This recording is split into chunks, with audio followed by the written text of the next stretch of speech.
So Sounds good. perfect. In Vaesen, you have all sustained a trauma. And through this trauma, you have gained what is called the sight.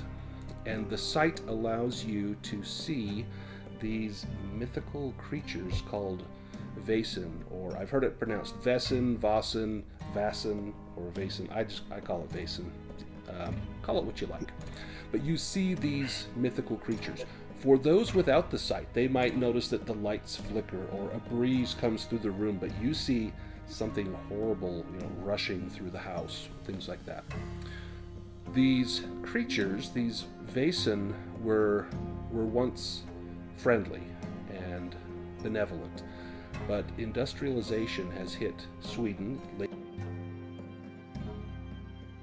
strip mined the land and cut down the forests, and this once symbiotic relationship with the Vaesen has ended, and the Vaesen are fighting back, and they are doing so in a manner that is unfriendly. In fact, some people have had serious run-ins with Vaesen. Now, as someone with the sight, you have found like-minded people.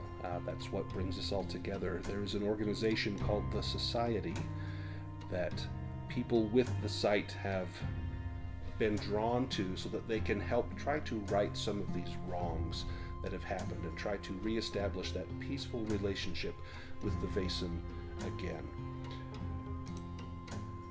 As we spend our time at a place called Castle, and I don't know how to pronounce it, I'm going to say Gyllenkreutz, at Castle Gyllenkreutz, this rundown old building that was once the home of the Society in its heyday. Now that it's run down, we are trying to rebuild it, to clean up some of the dust and debris, and we discover new areas in this castle that were once home to a thriving society, but now we are all that is left. And one day, while we are at the Society, we receive a missive, a letter in the mail. Let me pull this up.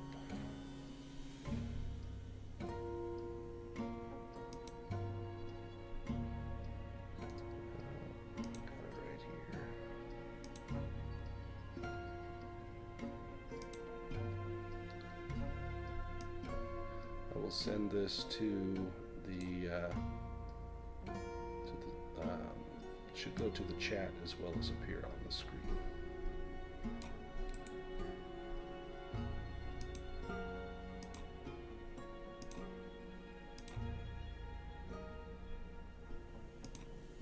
Okay, maybe it's not going to appear on the screen. Well, let me read it to you. This letter arrives. It says, "Little Lily, you barely remember me, do you?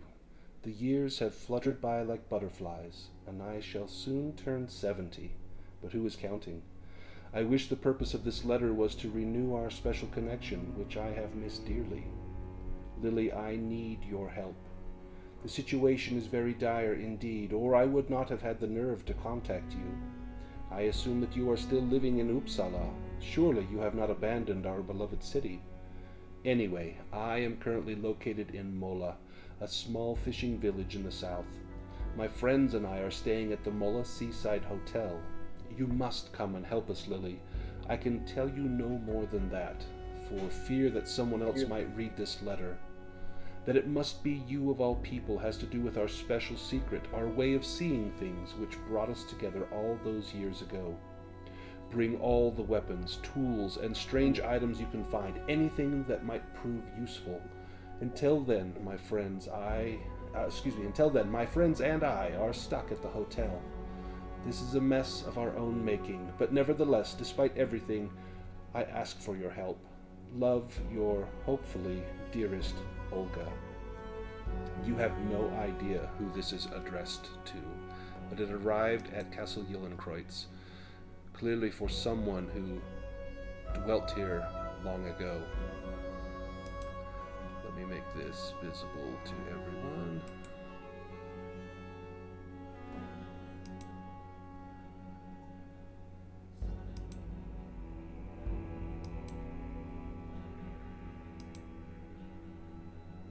There, that should show up now in the journals. You should have access to that. So it was sent to the castle? To the castle, for someone named Lily, and none of you are named Lily. Clearly these two have not spoken in quite some time. Do you think perhaps Lily was someone who once lived here in the castle?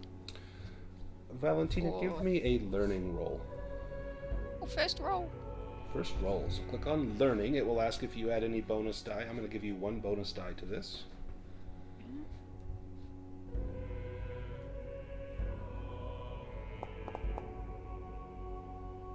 And you got a success. All you need is 1. Yes, you know that there was someone who dwelt here a few years before you arrived, the last caretaker of the castle, named Liliana Elifclint, and she is now confined to the state asylum. One of her friends was clearly reaching out to her. In her absence, perhaps this falls upon us. Johan falls upon us. Johan will say, "It sounds like they are talking about someone who has the sight." Indeed. As we do. In here, they mentioned that someone with the special secret, their way of seeing things. You suspect this is likely someone who likewise has the sight. And Mole is not that far. No, I would say this is our work now.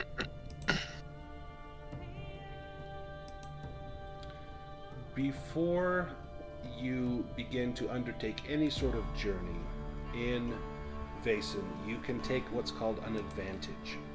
On your character sheet, you will notice that it is left blank. At the beginning of the session, you will choose a skill from your list of skills that you want to have an advantage on. What will happen is once per game, you can add 2 bonus die to any one roll. You'll normally choose now what skill you want that to be. I have had the experience where people will choose a skill and then they end up not using it. Just so that everyone kind of gets the experience of how this should be played, I'm going to have you choose a skill, but if we get towards like the midpoint of the game and you're like, you know what, I'm never going to use that skill, I'll let you switch it. But for now, what you're going to do is just choose any one skill, and in the advantage box below your dark secret, you'll just write down, close combat +2 or something. And then you're going to take a moment just to kind of relay, a 30-second little vignette of how you are practicing that skill, or what resource you're using. Like maybe do you have a contact in Mola, or maybe you go spend time, studying up on the history of Mola, and give yourselves each an advantage. Just go ahead and put in any skill and put a +2 by that, and then once per session, you can say, hey, I want to use my advantage, and you can add those 2 points to that roll. That's a great rule. Isn't that awesome? I like that.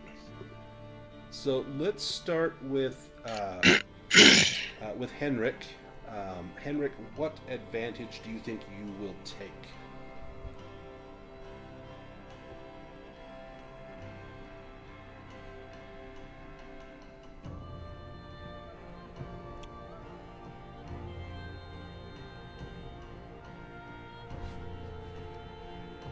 Henrik, are you there? Oh, so if you look in the Discord, they said they're on the phone call. Oh, okay. Just saw that. No problem. Well, let's jump to who is next in order. It's going to be mine. Let's do Valentina. In case somebody else is still looking.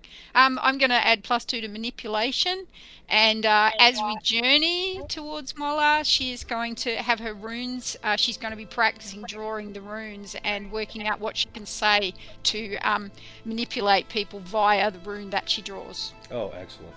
Wonderful. What about Victor? Do you have yours ready? Yeah, I think Victor's points would be an investigation. Perhaps he knows Mola. Maybe he's been there. You would actually know the name of the priest in Mola. I'll give you a little bonus there. His name is Algot Kransvik. He is the local chaplain of the small church in Mola. Awesome, thank you. Yeah, what about Torin? Alright, so Torin's going to take stealth. Being a professional hunter and fur trader, it's really good at sneaking up on stuff. Nice. And Johan? Johan, being an officer, and one of his greatest tools he's always possessed is his officer's revolver. And he, being at the seaside, he knows that this may take him out of doors, so he is taking ranged combat. Nice. And in addition, his own grandmother on his father's side had the sight, and he feels that this would make his father proud if he were to help this woman. I love that. So as you are toiling to sight in your pistol, your revolver, and spending time in target practice, you consider the hands that maybe have held this gun before, and the lessons from your father as he perhaps taught you to shoot, and all the way through your family, and it hones your focus, and you know that this will truly help you in the times to come. And then I don't think Henrik is back, so we'll let him get to that when it's time. We've got some time. It will take us a day or two to get things ready to head to Mola. Is there anything that you want to do during that time? Or do you send a response to the letter? Absolutely send a response to the letter. You know that it will arrive before you will, because it will take you some time to get everyone ready and gathered up. You maybe I mentioned think they need hope, right?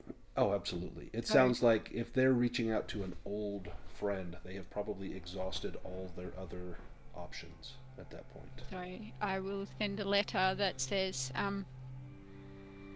Olga, you do not know us, but we know Liliana, and while she cannot come, we are on our way, and we understand that which you speak of.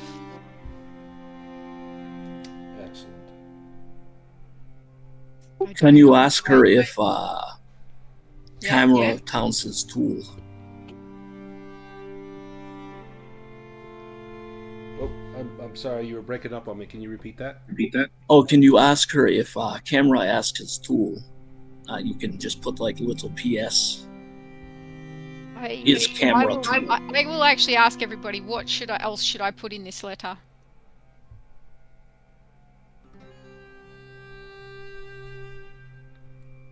So, oh, maybe should we dress for, trekking, or, being outside for a long period? Yeah, it is early January, so you know it's going to be cold. Will there be time for a letter to come back to us again, or are we expecting to follow quickly after our own letter?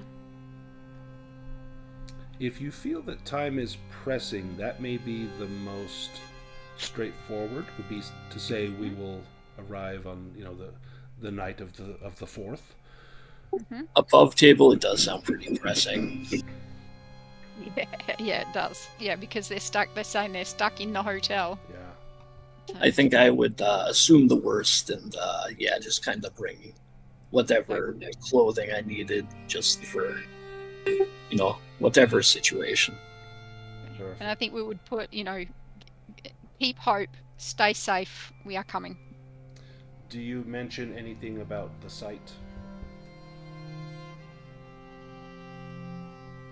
Just that we understand that of which they speak. I mean, this letter could be intercepted, right? And that seemed to be her concern as well, that someone else might be reading the mail. And I don't think we put a name on it. Perfect. Just because I was away, do we, I see that about the Mole Seaside Hotel, the Mule Seaside Hotel, and is that code? So actually, what we can do now is we can spend some time kind of like researching Mola and the Seaside Hotel and trying to gather information. Like if we were playing Call of Cthulhu, this is to the library. This is where we would try and find everything we could out about this place that we're headed. One other thing, Henrik, while you were away, everyone else chose what's called an advantage. I'll let you go ahead and do yours now. And you can write it on your character sheet. You'll choose a skill, and then you'll give yourself a +2. And so in the advantage box, just put down the name of the skill and then a +2. You can use this any one single time during the game. You can say, I want to use my advantage. And then everyone came up with like a brief, 20, 30-second explanation of why they chose that skill, what they did to practice it. Some were, like Victor, he checked in the directory. Oh, I know the priest there, Mr. The chaplain Kransvik is in there, and others were practicing with their revolvers. I'll let Henrik go ahead and choose a skill, and then you can add a +2 to that, and then during the game, just let me know I want to use my advantage on this roll, and then we'll add 2 dice to that one roll. You know what? I think I'll go with close combat. He was a captain of a merchant vessel, and while I'm sure they had like merchant marines on board to deal with most of the combat, he definitely, the captain has to partake. Absolutely. Perfect. So you maybe you've got probably maybe an old leather punching bag, and you're practicing punching on that punching bag and practicing your knife thrusts on a wooden post, and all the little things you can do to try and hone those skills to make sure that your skills are sharp for the journey ahead. Yeah, and it kind of goes with the agility too. So yeah, and was it Henrik that was asking about what do we know about the hotel or Mola? Is that code? No, I just realized that it was the latter pod that was, and I get that the special secret. Oh, right. Well, if anyone wants to research the village of Mola, you can give me a learning roll as you go through some of the library here at the castle to find out what you can about this strange place. Alrighty. I believe we have an academic among us, right? I hope so. Oh yeah, there's a success right there. Oh, wonderful. Excellent. So, Victor, you managed to pull up a map, and let me send you all this map here. Or actually, I'm gonna take us all to this screen. So you pull up a map. This is a map called The Hill, the area where Mola is situated. You can see Mola down here, along with the entire coastline is just riddled with caves, ravines, other treacherous and dangerous bits of terrain. There is only one small beach near Mola. The rest is all most treacherous and dangerous. There is a bog nearby. Ooh, I'm so happy. That makes me excited. Yeah. I love bog. Yep, there's always a bog. There's a bog nearby. I live in New England, so we have a few. Oh, lots of bogs. Lots of wars that were fought in bog. Well, at least one that was fought in bog. Right. Victor, you do some research. You pull up the map. Henrik, you course through books and can't seem to come up with much of anything. Anyone else want to give a learning roll here? You can alternatively push that roll if you want. You will take a condition. Not yet. Not yet. If there's more to learn, I will. You know what? Why not? Nice. Oh yeah. Oh, you got it. Sweet. So then you will give yourself one mental condition, and there are ways that you can alleviate those conditions. And for sure, between now and then, there'll be no problem to get those conditions removed. You find a newspaper clipping. Yeah, I think I'll decide it based on what the information I learned is. Perfect. You find this newspaper clipping. I'll send this to the chat as well. It It says, protests at Seaside Hotel. Local protests in southern Sweden. Locals outside the Mola Seaside Hotel have become more vocal over the past several days. City elders have called for a general boycott of the establishment, alleging that the proprietor and her guests pose a bad influence on the village. Local priest Algot Kransvik has condemned the owner, Katarina Johnson, and called upon her to repent. The village council has, the backing of the priest. This village is founded upon a bedrock of faith and righteous principles, said lighthouse keeper Magnus Lunden. We hope a peaceful resolution can be made. I think I am angry. Yeah, definitely sounds like the people are not fans of this Mola Seaside Hotel. You did say they brought it on themselves, right? Yes. I've been to many ports. There is always a strange person there. At least one. I mean, you need them. Otherwise, it gets boring. Just merchants doing merchant stuff, you know? Or, longshoresmen and the like. As sometimes or frequently the strange person, Valentina really appreciates that. Anyone else want to attempt a learning roll? Johan has 0 in learning, so he is a I man mean, of so do attack. I. What's your logic, though? 0. You have no logic? Oh, logic is 3. So you'll get at least 3 dice. That's the same thing I would. Sounds good. I'll roll for it. You don't ask, you don't get. Hopefully I can find something out about There you go. Josephine's lust cave up there on the North Shore. That's where all of the men will offer you tours when you arrive. Aha. I have heard too many stories of sirens to go to a place like that. Well spoken. You find a very old document referencing the hill. And this document, let me make this shareable.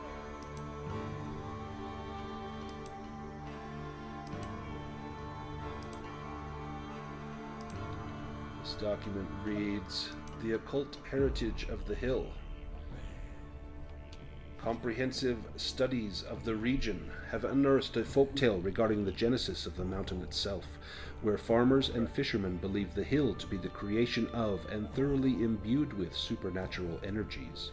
Supposedly, these forces caused the ground to rise from the flat clay like a volcanic rock from the sea.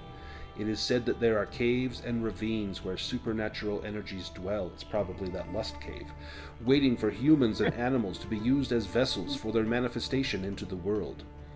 It is also said that a family blessed with the sight has watched over the hill for centuries to prevent its energies from taking physical form and indulging in all sorts of destructive urges. My personal studies failed to locate the family in question, on which the myth of the so-called Hill Man is based, or any form of Vaesen, but did, however, identify strong tendencies toward the sublime and abstract, and a strange aptitude for seeing the unseen and creating the uncreated. It seems to me that this part of the South should be strictly monitored. Perhaps a smaller headquarters should be established in the area.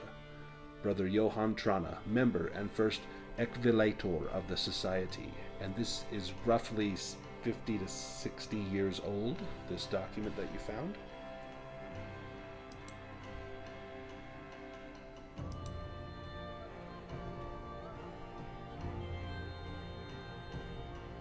Very interesting. It would be nice to know who the family was, that they could shed light. I think that's part of why we're going there. Yes. And whether that family is still there, again, this document is roughly 2 generations old. Right. There is Hillman's Cave. The time has come to depart for Mola. Is there anything else you would like to do before the journey. How many kilometers is it? I knew you were going to ask that. Let's see. It is... And how dirty should we expect the road to be? It's going to be quite dirty. You're going to take a train. It's going to take you roughly 2 days. You will take the train. You will have a stop in...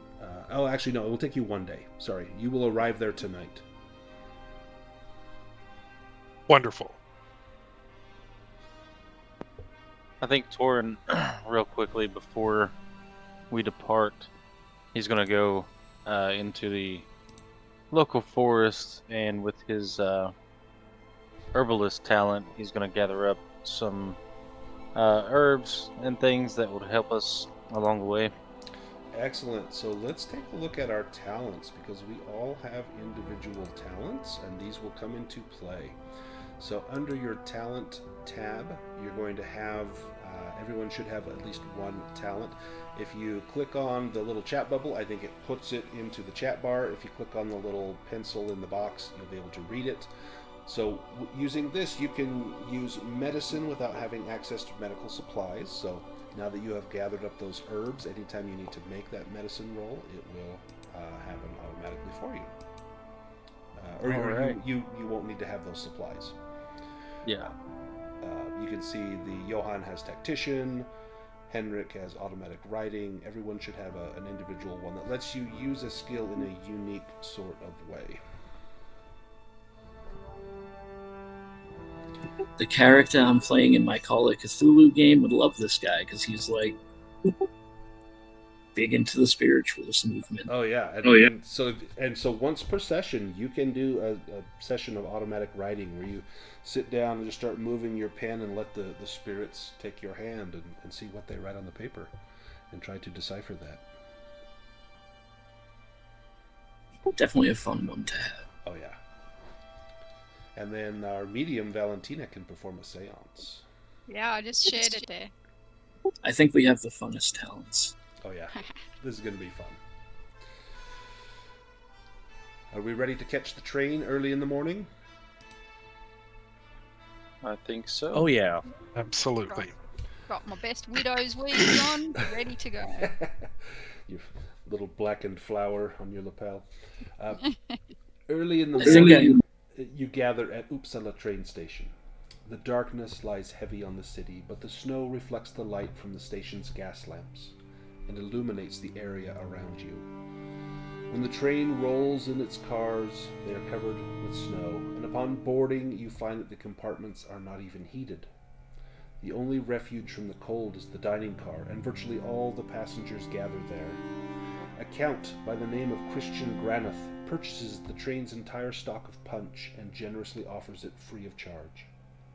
After a couple of hours, the mood turns merry. Someone takes out an accordion, and people spontaneously start to dance between the tables until the conductor finally has enough and silences the car by dropping a silver platter on the floor and announcing that music may only be played in the rear cars where the animals are kept. In the afternoon, you reach the town of Helsingborg in southern Sweden. It is getting dark, and there is a sleepy atmosphere in the dining car. After disembarking at the Helsingborg train station, you learn that your connection to Höganäs is more than an hour late. You pass the time wandering through the empty streets of the city. Freezing gales sweep in from the sea and make their way through your clothes. Once you finally get moving, you are more than a little late. An old steam locomotive pulls the cars along the coast, up the slopes of the hill, and finally arrives in Höganäs. From here you travel by stagecoach through the spectacular darkening landscape, which you can barely glimpse through that impenetrable darkness. You reach the station south of Mola, tired, hungry, and cold, and very late. The coachman drops you off at a place marked with a black painted post. Olga is nowhere to be seen, and soon your clothes are covered by the falling snow.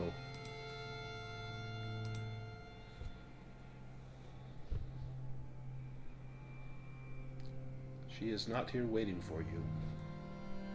Yeah, isn't she at the station house? So you are at the... Well, she mentioned she would wait for you here at the station. Oh. Or I think yeah, in the really. letter someone said we will arrive this day. You would expect she would meet you here. So perhaps she is back at the Seaside Hotel. Yeah. We did say stay safe, Yep. stay in the hotel, so perhaps she listened to our instructions very strongly. Do Well, we know where the hotel is? Mulla is a pretty small town. It shouldn't be too hard to find, but you may need to find a local and ask them. And from here, there are no locals around. You are all alone out here in the dark with the falling snow. You can see the lights of Mulla not far in the distance, maybe a quarter-mile walk. pick up my carpet bag, put it on my shoulder. Let's go. Start hoofing. Trudge through the snow.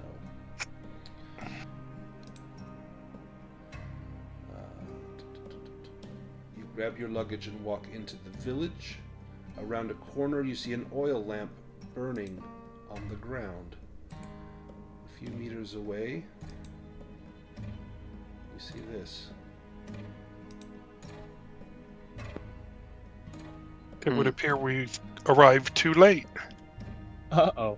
Something Oh, has that's cut bad. this woman open from the groin to the chest and pulled out her entrails. Everyone seeing this must make a fear test. The way that fear works in Vaesen, you can choose to combat fear using either logic or empathy. And you will get a bonus for however many fellow people with the sight are with you, up to a maximum of 3. And since we're all here together, everyone can make a fear test and add 3 bonus die. You just need 1 success to not be overcome with fear at this moment. I'm feeling for her, so I'm using empathy. And Same here, a yeah, like that. load of successes. Holy smokes.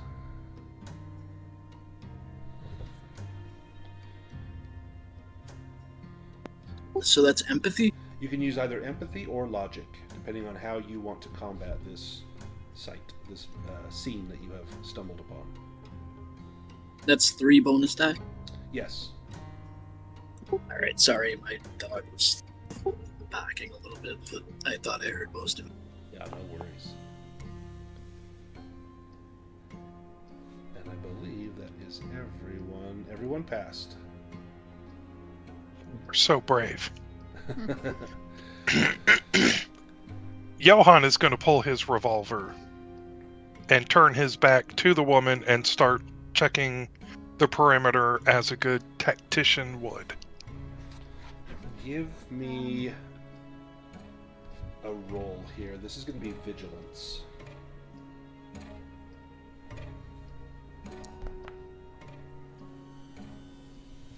Womp womp.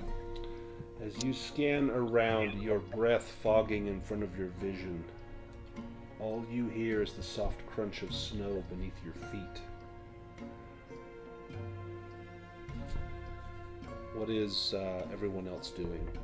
What is Torin doing? Torin is, he's going to pull the rifle off of his back and make sure that it is loaded. And then he's going to sort of like try to duck behind a building or something, try to stay out of sight and watch everyone else's back as they investigate. Give me a vigilance as well. Okay. Hey. Trying to think. Nice. Excellent. What is Victor Black doing? Yeah, I think Victor's probably gonna grit his teeth and then check out the body, see if he can, learn anything. If there's anything intact. Give me a medicine Pockets, I roll, don't please. know. Oh, yes. And I think I will maybe check the ground and whatnot near the body and maybe look for any disturbed flora, that type of thing. Give me an observation roll for that. Yes, I wanted to make sure it was something I was decent at. not decent enough. Do you want to push that roll? Nah, I already have a condition. Okay. Victor, you notice that the body is still warm, which means she was killed no more than 30 minutes ago. And the body was opened with a single cut from below by someone with inhuman strength. The wound is irregular and seems to have been made by a large number of sharp objects. I see. Torin, This you does not find hold. that the snow seems to cover most of the tracks around here of both this woman and anyone else that may have stumbled up here. 30 minutes of snow seems to have covered most of whatever information you might have been able to gather. You don't see anyone in the nearby area. You don't see any lights except for deeper into the town. You see a light in a building. I thought so, but yeah, there's no trace of anyone leaving this scene. What about Valentina? What is Valentina doing? Careful of the blood, but Valentina will drop to her knees beside the woman and stroke her forehead and say, I'm sorry we came too late. And see, is she 70s? Is she an older lady? Is she a young lady? This is Could an this older be lady. Olga? You give me a roll for that. I'm going to give you a bonus die on that. That's going to be an inspiration roll. Is that medicine? Did you say? Inspiration. Inspiration. Inspiration with one bonus die. One bonus.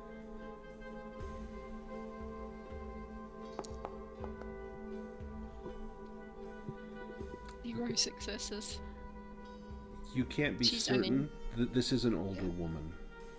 Yeah. By all accounts, this is probably Olga. Could I reach out with my special skill, Absolutely.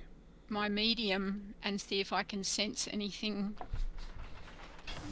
unnatural, if you like, or natural but not human in the area? So you kneel down into the snow, and this will be an observation roll, and this will give you information on what has happened, or perhaps, if you're fortunate, the ability to commune with whomever this was. Give me an observation roll. Excellent. 2 successes. You have a momentary vision of this woman walking towards the stagecoach station.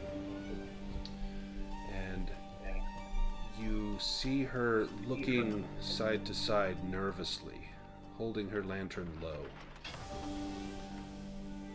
She turns to look behind her. You hear the lantern clatter to the ground. And then you hear a scream, high-pitched scream. She does not put up much resistance. As she lays on the ground, she holds up her hand to ward off whoever it was that just attacked her. And she whispers out a name, Lily, as she passes from this earth. You did not get a good look at the face of the assailant, but you can hear the sounds of her entrails being pulled from her body violently.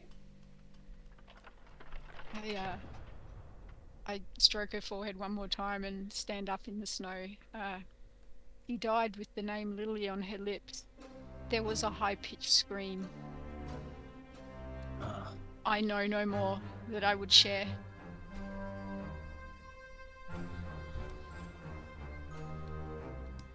Did we actually check that Lily was still in the sanitarium? Yes, she definitely is. Okay. Yeah, she is.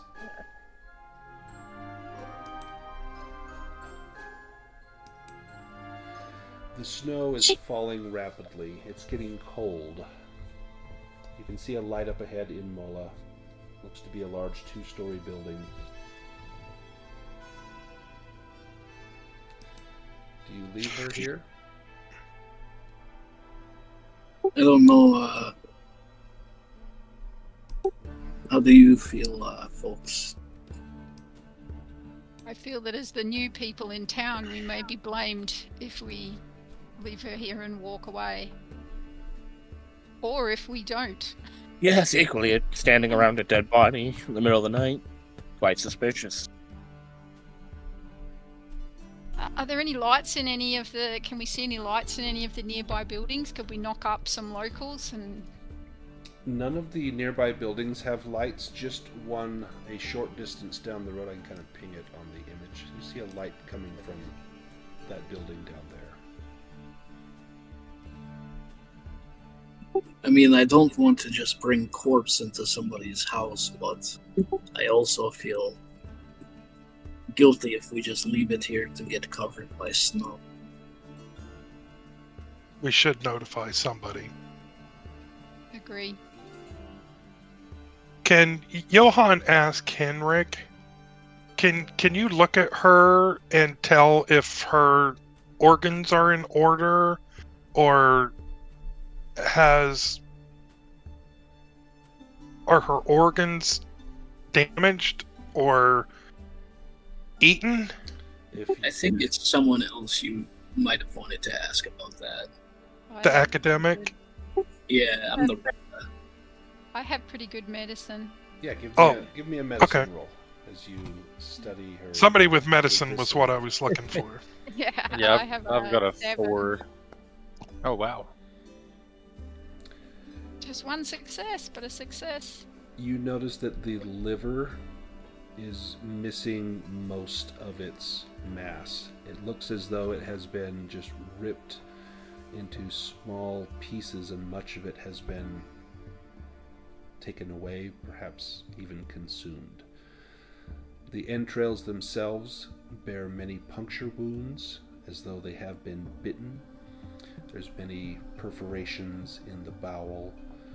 It looks as though the heart and one of the lungs has been rooted out of her rib cage as well.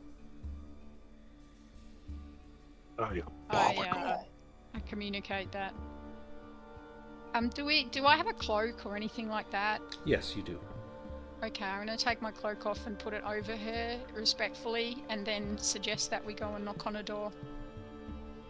We can't really be blamed. We've only just arrived from the stagecoach. They must know that, about the time people might show up in this town after the stagecoach goes past.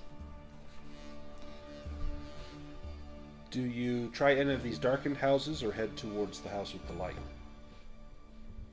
I look to the to our officer. I will go to the house with the lights. Obviously, if she screamed, someone within close proximity would have come if they were here. So I will head off to the building with the lights. Does anyone go with you? Yes. Yeah, I think I might. I'm not strongest guy, but I might. Oh man, I'm gonna get blood all over my good coat, but I think I might try to bring the corpse with me. You could roll her onto a cloak or a coat, maybe drag her, or if you want to pick it up and carry her. Yeah, maybe I have like a little blanket or something I can use to make it a little bit less messy.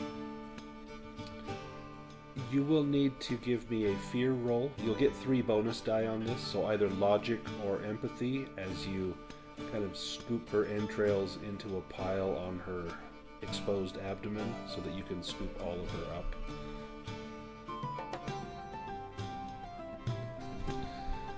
Or the bonus die just because I'm trying to do a good deed. Yeah, so you also get 3 bonus die because you've got other people with you. Oh no. And I don't know why we've got this jaunty music going on here. This is not at all what I want. while you're scooping up some woman's entrails. Diddly diddly. Let's fix that.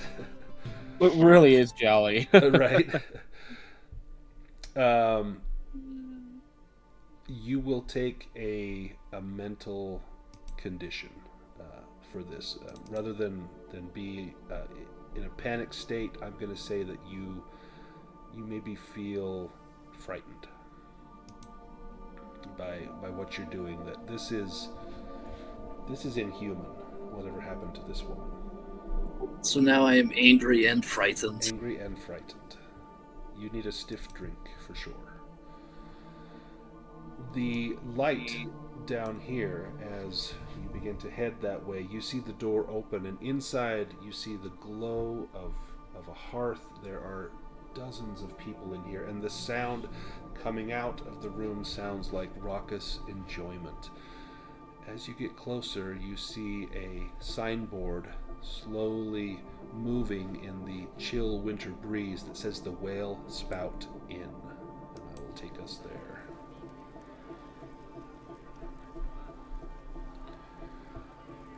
The door opens into a warm common room. The Whale Spout Inn is absolutely filled to the brim with the local patrons. I don't think we took the body in. I think we just brought it to the door. I definitely wouldn't. No. That would be bad. We're going to look for an official person or call for somebody and bring them out rather than bring a bloody disemboweled body into this tavern. Table for 6, please. Sure, whole town is in there. You see what looks to be the proprietor bustling around, getting drinks for everyone, and he sees you come in. Oh, welcome, come in. And then he sees the blood on some of your hands. But what has happened? I'm weeping. We believe there has been wild animal attack. Would someone maybe higher up in town or village hierarchy like to come out and maybe identify the body? Oh, yes, yes. Come in, get warm. The elders are here. I am Niels Korfitsen. I am at your service. And he snaps his fingers and has several mugs of hot cider brought up and presses the hot mugs into your hands. Please, drink up. And then he heads over to a table. And, we didn't all come in though, did we? I think at least a couple of us should have stayed out there. Yeah, Torin stayed out there to keep watch over the body. I was going to say maybe one of the people with medicine. Stays Yeah, out there. I can stay out there if you like. Yeah, I think I need drink fast. I've also got a for medicine. Oh, have you? Cool. Yeah. Niels goes over to a table where you see two men are seated, and he speaks to them in kind of a quiet tone, and they look at each other, shaking their heads, and one of them rises, walks across the busy floor. You can hear the soft clank of his walking cane as he comes across the floor, and he comes up to the group. Yes, I am Magnus. I am one of the village elders. I hear you have stumbled across the remains of something. What was it? A reindeer? No, it was someone. Someone? Oh. Yes, it was tough for me to really make out much. She seemed maybe a little older. I have friends outside that are better versed in this kind of thing. They're, watching over the body until somebody can go outside to investigate or identify. Oh no, this is not good. Please, for now, keep the news quiet to yourself, please. And he kind of waves at the other man seated at the table, as though to gesture, I'll be back. And he pulls on a coat from a hook near the door and steps outside. and kind of gives you all a grim look as he looks down at the remains of Olga. Oh, poor girl. What has happened? I have not seen her for some time. Where did you find her? Torn sort of points his rifle in the direction of the bloodstain, says, right down the street when we arrived. This is not the first person to disappear in town. Over the last several weeks, the town will not take this news well or lightly. I can get a constable from Höganäs here tomorrow, but for now, please help me carry her over here to the barn. She will be safe there, and in the morning I will go to Höganäs and get the constable. Come, friends, please do this last act of service for her, and then come and be my guest here at the Wellspout Inn.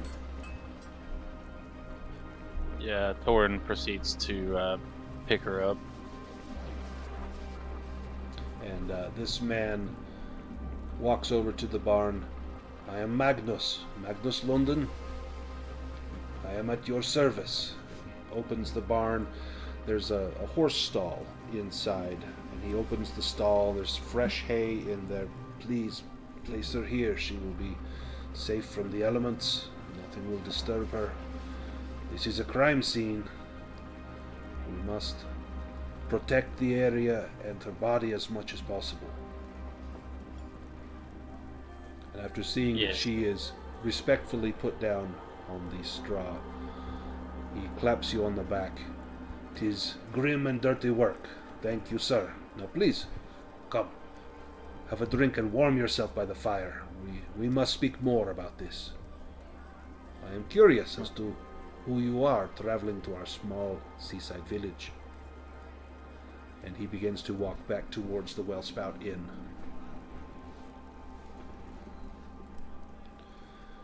As you all enter, Victor...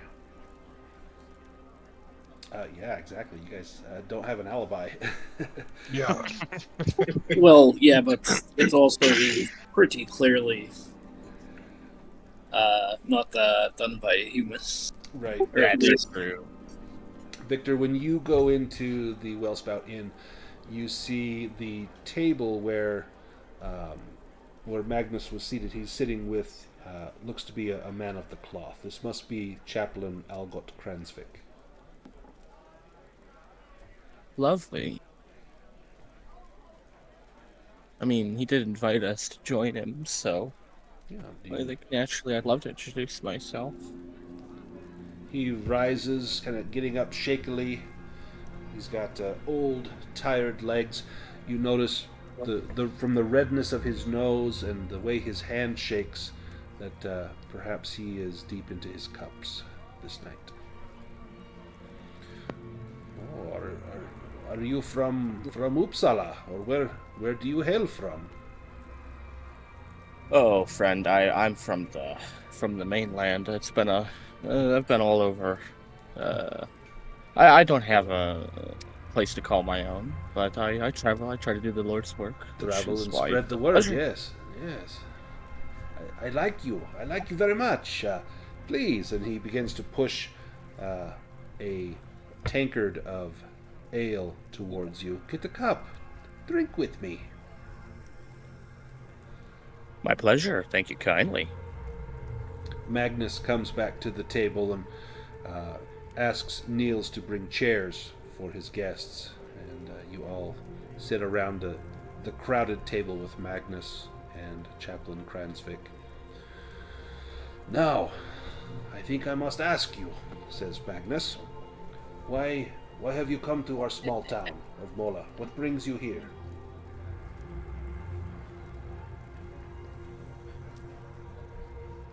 A friend of ours who was indisposed received a letter pleading with her to come out here. A letter? Who was this friend? Who sent the letter? And forgive my being forward, but You did find a body this night. I must go to the constable with all the information I can muster. So forgive me, I am not, you are not being questioned by the police. Not as of yet. But just so that I may put at ease some of the more sensitive minds here in Mola when I break the news of what has happened. Well, as Shakespeare would say, the rub is that Olga was one who sent the letter. The woman... Oh, and he looks at Chaplain Kransvik, and they both shake their heads. Oh, well, this changes things then. The town will not be so upset. Your friend is not much of a friend to the people around here.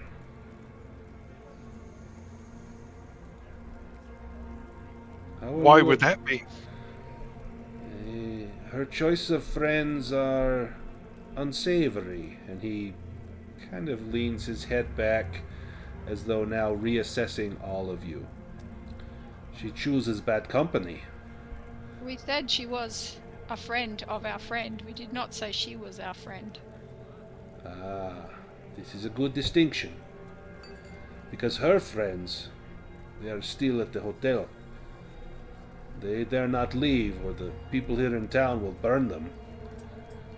And I mean that literally. We'll light them on fire. Burn them. Oh, Before I continue, may I get some sort of a drink, whatever is strongest, really. Carrying that body back here has not settled well in my stomach. Oh, yes, Niels. He snaps his fingers. Niels comes by. Get this man whatever he wants. I am paying his tab for tonight. And Niels bows his head, clicks his heels, and comes back with a dusty bottle of whiskey. This is my personal favorite. This is something that we bring from the West. You should try this. Put hair on chest. And he pours you a double shot of this dark amber whiskey. Above table, I know that it's bourbon, but Oh yeah. now being like someone out to sea, I think I'm mostly used to rum, so I think I kind of slam it back, make like a bit of a face. It burns, but it is very smooth. It has that smoky, almost cherry taste, as though it's been aged in brandy casks. It's very nice. Oh, you see here, Alva, this man can drink you under the table.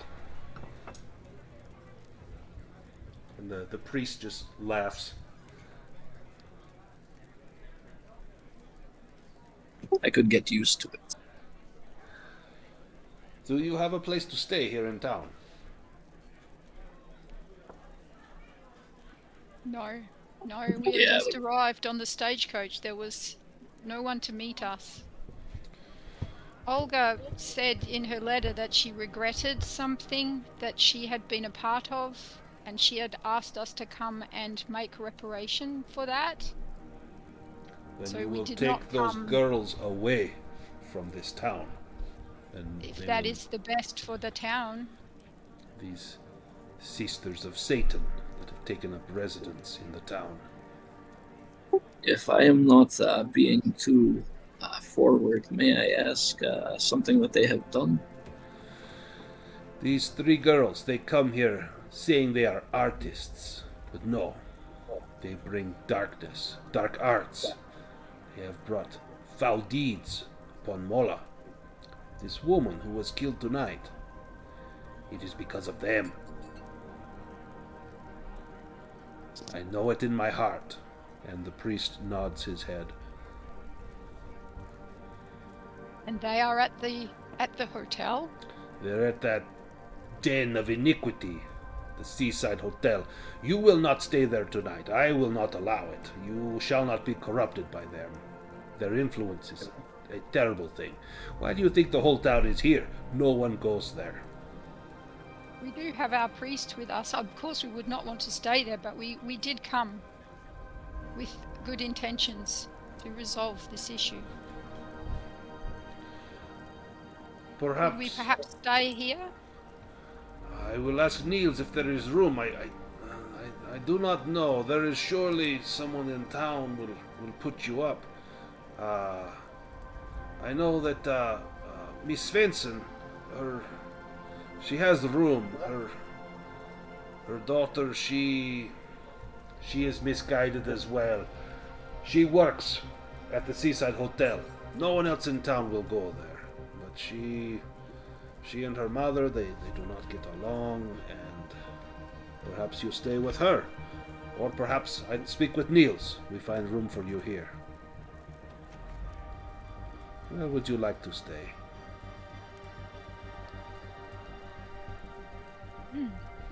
Perhaps I could go and stay with the old woman. I didn't get her name. Oh, the lovely Mrs. Johnson. Anna Johnson.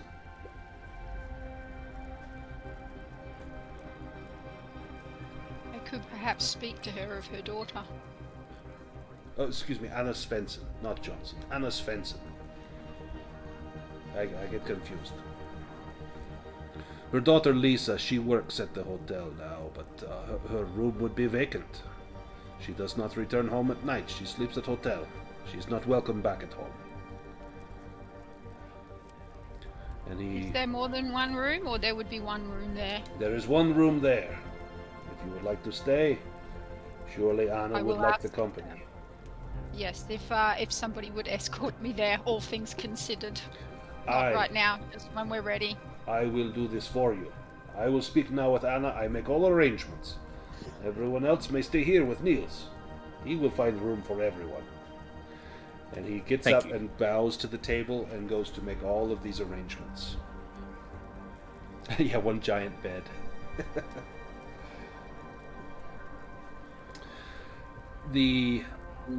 Niels brings food over to the table. It's cheese and bread and bits of porridge in bowls.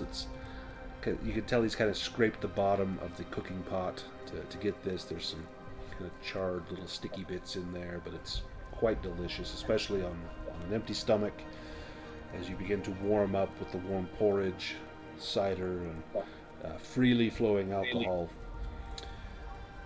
He confirms that there is a room available for everyone, and he looks at Valentina. I hear you will stay with the lovely Mrs. Svensson. She is a good woman. She will take good care of you. I'm sure she must be very afraid to be living alone at this dark time. Oh, yes. It is not right for you to share a room with these gentlemen. On big bed. Very well. I didn't say that. Very well. I just, just in an aside to the others when we were on our own, I just say I may be able to find some information while I sit at the kitchen table with Anna Svensson. So. Yeah, I think I'm gonna spend a little bit more time at the bar. Yeah, I think that's a good idea. I think I'll have a look around this bar at some point in the evening. You notice many of the people here are curious about these newcomers, and they ask your name and what brings you here. Are you here as tourists? Are you passing through? Does anyone mention the body? Nope. No, Johan. Johan will No, I or mean- will not? Will not. Will not, okay. Yeah, no, where he explicitly asked us not to, I think for now, as long as there's no reason to, I'm gonna keep it silent. I think they may talk more if they don't know that. Yeah. The people in town seem very friendly. They are outgoing. They gladly hear tales of your travel. You can tell many of these people have probably spent their entire life within a 5-mile radius of this town and have never traveled. Until they set fire to it. They seem to all be very, very outgoing, welcoming to strangers. They are not at all averse to having to having you here in town. Niels, as the evening begins to wind to a close, mentions that he has the rooms available whenever you are ready to go to the rooms, and Magnus says he will escort Valentina to Anna Svensson's house whenever she is ready. Do we learn anything extra by spending a little time talking to people here? Yeah, you can give me a learning roll. I can either let everybody? everyone do it, or we can have one person do it with 3 bonus die. That will represent everyone kind of working together. It's like a good investigation. I like to see all the dice on the screen. Yeah. Right? Yeah, let's let the really smart person go. Yeah, I'll just help.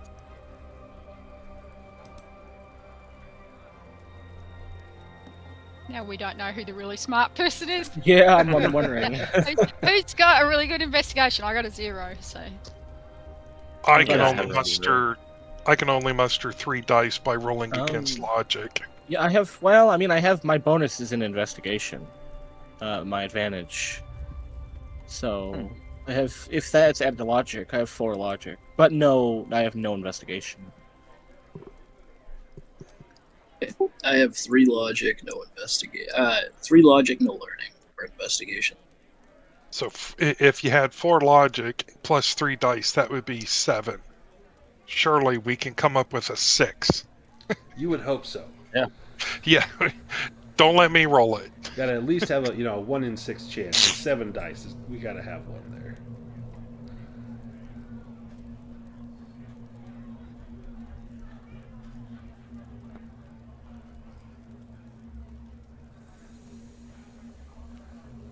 So who had the 4 logic? Yeah, I guess that'd be me, and I can use my advantage. I have 2 investigation. Is this investigation? Wasn't it? This is. Yeah. So you'll get a bonus So- of 3 right away. Do you want to use your advantage on this roll? So then what's you get the a bonus of 5. So right now there's a bonus of 3. Just to represent okay. everyone. Oh kind yeah, of working course. together. So yeah, I mean, Use that bonus, like you only get to use the advantage once, not Yeah. every time. Yeah. So it's worth maybe hanging on to that and just go with Probably. the 5. or I didn't whatever think you're about the doing 3 as well. Yeah.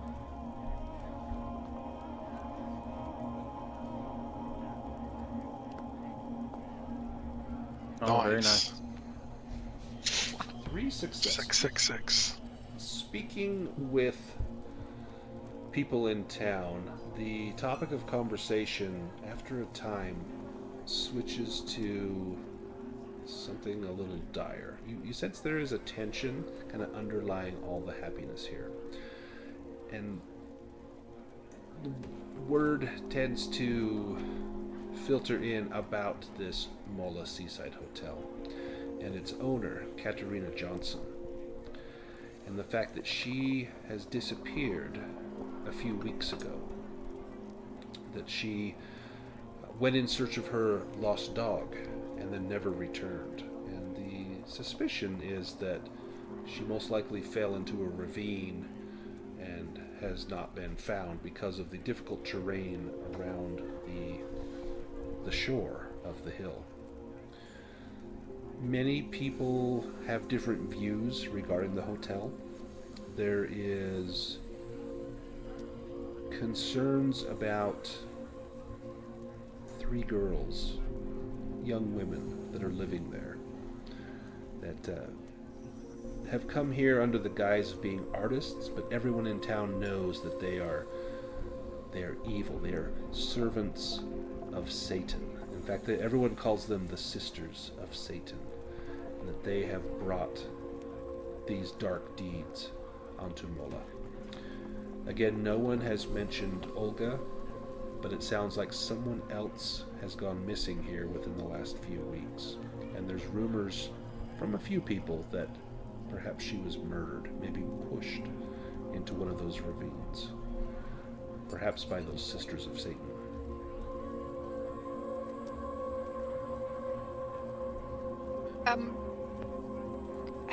How do you know that they are? What have they done that's made you feel that they are the Sisters of Satan? Well, none of the problems started until they arrived. And they dress all in black, and they have this this I demeanor look down at about my all in black. And in fact, you get a few kind of curious looks from some of the people in town, but they notice that you're with good company. I also have a blatantly obvious silver cross on my chest. Perfect. And I really do, the way with the veil and everything, I do look like a widow. So that would be the cross would be more than enough to assuage any concerns they had about you being a satanic worshiper in any sense. But they do talk about these young girls and how they have been a bad influence on some of the people in town. And you hear some say, "Poor Mrs. Svensson. Her daughter must certainly be under their sway. Why else would a young girl leave her mother's home and say she will never return? And now she lives at the Seaside Hotel. And until the owner is found, no one will leave there."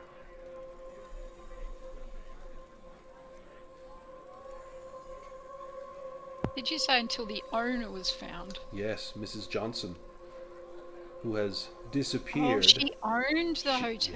Yes, she was the owner. Oh my goodness. That does sound bad. It does, it is.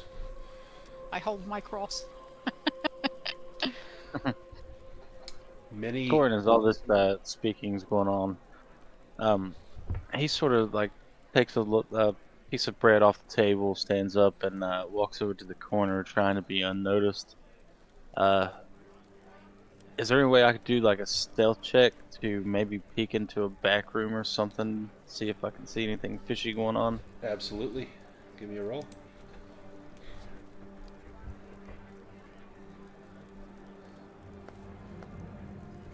Nice. You peek back there and you see Niels. He's back there counting the money. This is the owner of this establishment. He's back there with a pile of coins, and you see him kind of rubbing his hands in delight, and he kind of whispers to himself, "Business is booming." He's stacking up coins in piles and marking them on a little tally sheet. Ooh. Could I possibly, while I'm peeking back there, make an observation roll to see if I can see anything else out of the ordinary? Yeah.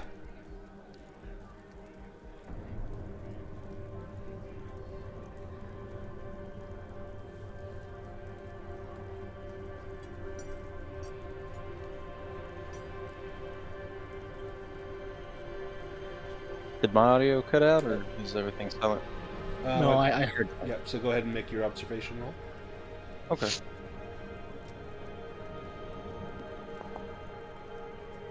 No. Nice. Got it. He has...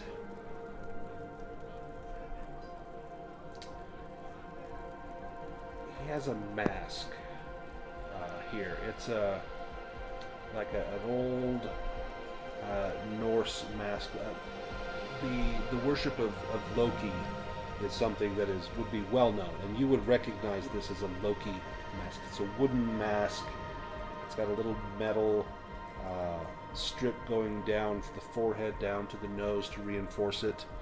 It's painted kind of a little bit of a greenish brown, kind of earth hues, and it is sitting on a small shelf on a stand holding this mask up. And again, you would know this is common old religious iconography. Now that Sweden is a predominantly Christian nation, it would not be out of place to see something like this, but it's not usually openly displayed. But again, this is his back room where most of the public would not see it. Yeah. So, Torin, he sort of goes over to Victor, and he pulls Victor to the side for a moment. And Yes. he says, Victor,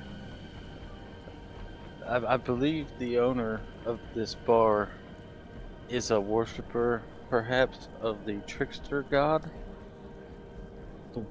How would you come by this? I sort of snuck away for a minute and took a peek. into his back room. He's back there counting money, and I saw a mask, a Loki mask. Oh dear, that's out of date, isn't it? Yeah. So just keep your eyes open. Yes, thank you for your concern and sharp eye, friend.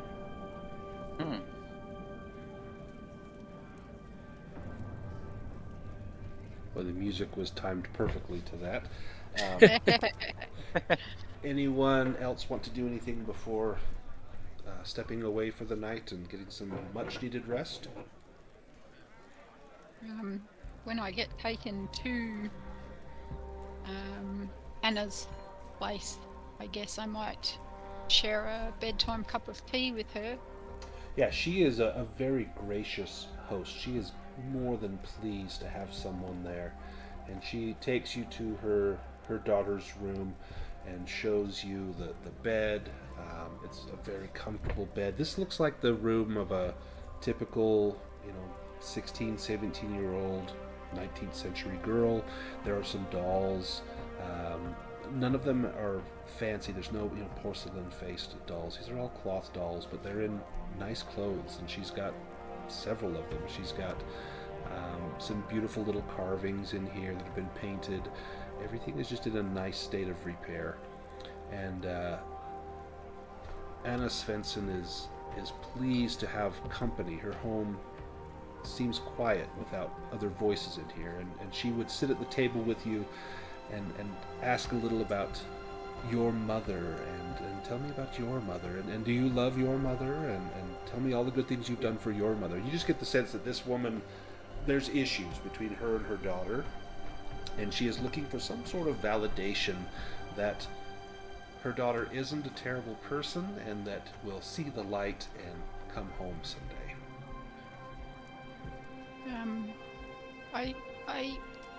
I say to her, Anna, why are you not at the inn with the others? It seems that they are afraid, but you are not. You stay in your home instead. Well, there is no safer place than a woman's home. This is where I belong. This is where my family was raised. Ever since my poor husband was lost at sea, I have made this a safe haven for any that come here, and you are welcome to stay as long as you like. I understand the grief of a husband lost at sea, for I too lost mine. And I went to my widow's weeds. I'm not really a widow, but it just keeps me out of trouble. Nice. Really. Give me a stealth roll with a bonus die, as you are... or you can do manipulation. I'll let you do either one. Manipulation or stealth. Actually, I think my stealth is actually my best. So. Okay.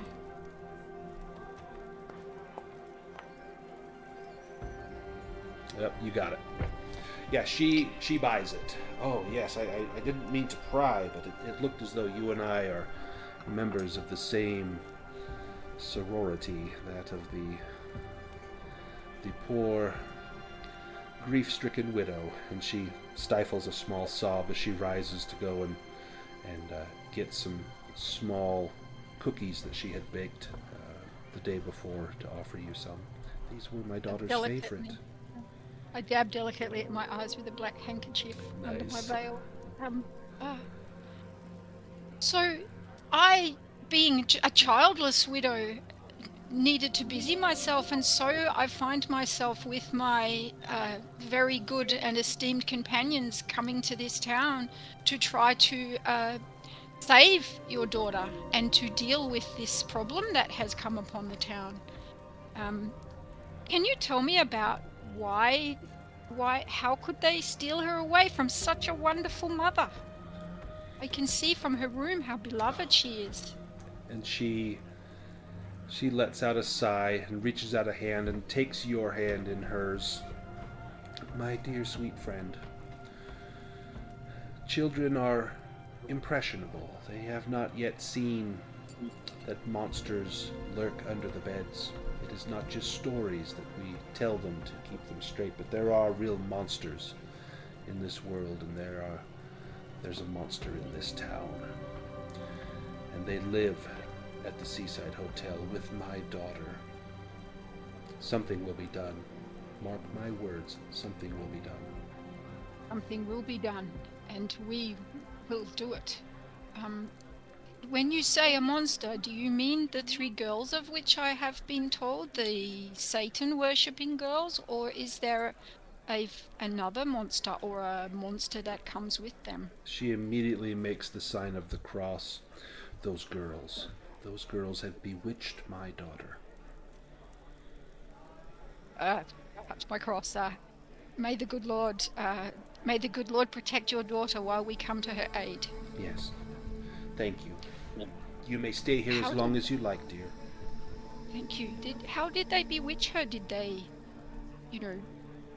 cast a spell upon her? Or was it just by using their charms and wiles? You know how they are. It was a combination of both. They charmed her into their confidence, and then they bound her with a spell so that she cannot leave that place. She is trapped there. She is trapped. And when they first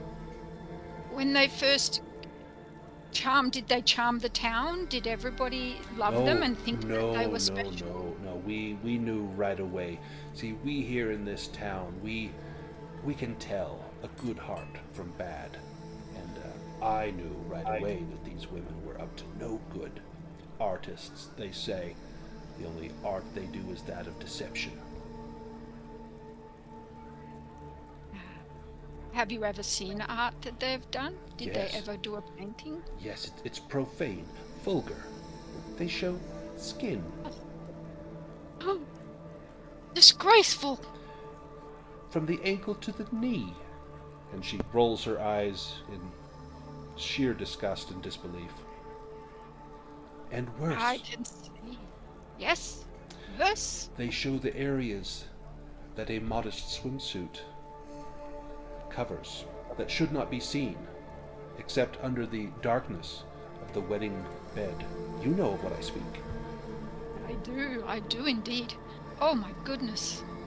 Well, I and my esteemed fellow investigators will do our very best to bring these girls back to the Lord's embrace. Did you and say breast? Best, not breast. Oh my goodness. I would never use a word like that. Absolute Freudian slip there. That was awesome. It goes right over her head. She doesn't notice it. Oh. Yes, you are good people. Thank you. That was and awesome. You, I see, are good. And so I sip my tea, having managed to hold it together and speak as needed, and go to bed. She brings you a nightgown. This was my daughter's. You are more than welcome to use it tonight, if you like.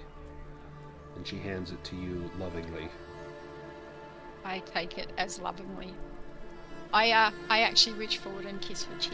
Oh. Good night. Good night, Anna. She clasps both hands over her heart. Oh, it is so good to have someone back. And then she goes into her room, and you get the sense that there's a little more going on here than just her being beneficent. Like, maybe there's some mental distress happening. She's already having you dress like her daughter. She has kind of made references to having you back. Yes. It's a little creepy. Yeah, okay. I do creepy. Creepy's good. Let's go back to... Unless you want to do anything before you go to bed. No, I don't think so. I think that's plenty tonight. It's been a long day. Do you have any conditions? No. Okay. Then you can drift off to bed. Give me a vigilance roll while you are sleeping. Nice. Ooh, it's beautiful. Lovely soft bed. You sleep very soundly, as though the tea was chamomile and things to calm you and help you to be relaxed. When you wake up, for some reason your hair has been neatly brushed. Oh God. Right. Let's go back to everyone else that is staying at the Wellspout Inn. As you settle down for bed, there is a bunk room. There are a couple of beds, and Niels has set out a few hammocks hanging from the ceiling in racks. Now, for Henrik, this would be just like, when you were first in the Navy, you would sleep in hammocks, swaying with the waves. But you're a bit older now. Would you be one to take the hammock, or would you opt for the bed first?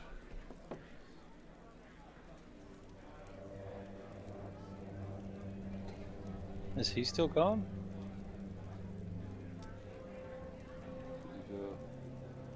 Oh, no. He's still gone. Yep, be right back again, he says. So then let's go to Victor. Would you take the bed, or would you scurry yourself into a hammock? Oh, I think Victor appreciates the, having a nice soft support on his back, so he's looking at the bed. Nice. You probably kneel for prayers for quite some time. Do Johan and Torin and Henrik, do they wait for you to finish your prayers, or is everyone else climbing into hammocks? Johan will take a hammock. He will open up his suitcase or bag or whatever it is he took, and he will have everything laid out in perfect order and everything arranged by size, largest to smallest, and he will just have everything laid out for the morning before he gets in his hammock. Nice. So not at all obsessive compulsive or anything of the sort. No. And Thorin, he will also take a hammock. Him being an outdoorsman, he's used to sleeping in much worse places than this. But he's even less trusting. So the door into this place, is there a lock mechanism on the door? It's pretty rudimentary. It's just a small, about 3-4 inch long, 8 centimeter long piece of wood that has been just nailed into the door jamb, and you can just rotate it to prevent the door from opening. But that could easily be forced open. If you want, there's a chair here. You could kind of wedge it up against the door handle to maybe secure that a little bit better. Yeah, I'll do that. And is there any windows into this room? There is one window, and it looks to be kind of grimed up. Like, this has not been cleaned in quite some time. It's semi-opaque. There's so much grime on there. Some of it is probably smoke from the hearth fire that has not made it through the chimney, or could be tobacco smoke from folks smoking either in the room or downstairs. There's a thin set of curtains over it. You could also put something in front of that, or hang a blanket over it if you want to block that out even more. Or if you wanted to see, you can just clean the glass so you can peek outside. Yeah, I'll leave the window open. I'll take a quick peek outside. I'll sort of swipe it off, clean it, take a peek outside, see if I can see anything. While I set my hunting trap below the window on the floor. Nice. So if someone tries to come through the window? Yeah, I'll sort of look around at the room and I'll say, "Hey lads, watch your step in here tonight." And then I'll set it as I'm taking a peek. Nice. As you peek outside, you see that the winter storm is worsening, and it's coming down now at a bit of an angle as the wind seems to have picked up, and you can see kind of out towards the sea to the west that there are quite a few whitecaps on the ocean. The waves are coming in a little stronger than normal, and if you peer off to the right, looking all the way down to the end of the hill, you can see the faint light from the distant lighthouse warning ships away from this craggy spit of land. Alright, it is a lovely scene.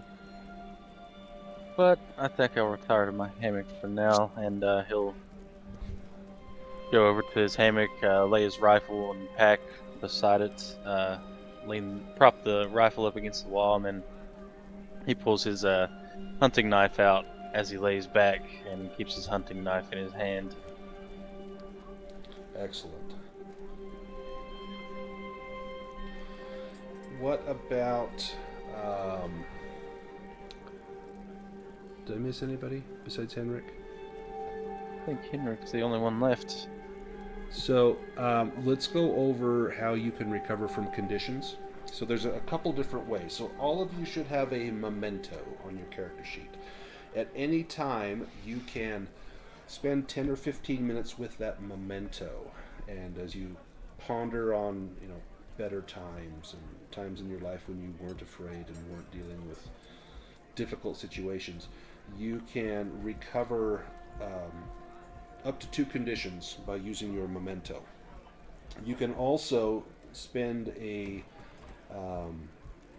entire day in a safe location, which this would be a safe location, but you would have to be the whole day here to use medicine for a physical condition or inspiration for a mental condition to heal up to 3, but again that would take a full day.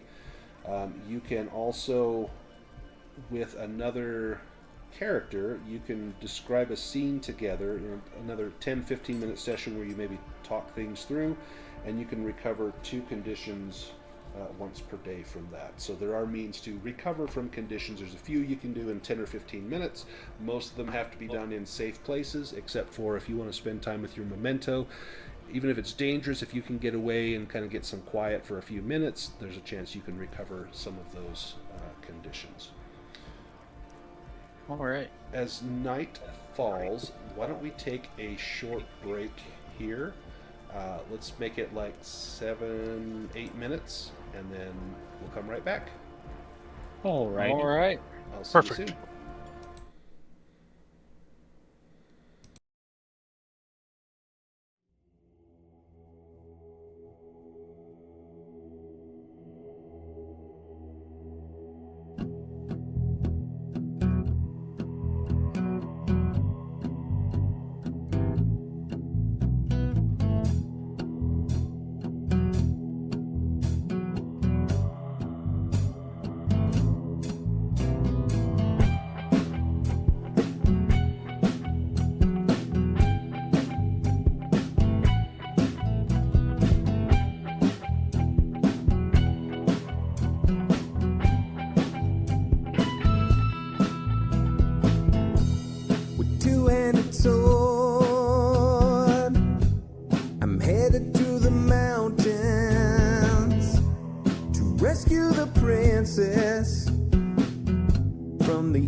Tell my legacy.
spoken.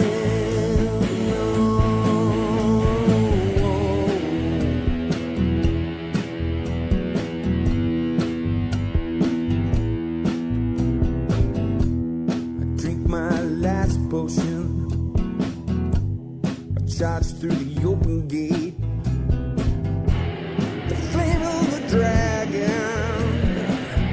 Try to seal my awful fate with a handful of dice. 5 times I roll 20. The dragon goes down. The DM will bloody. I leave with the princess. A satchel chock full of gold. We head to the tavern where my mighty tale unfolds.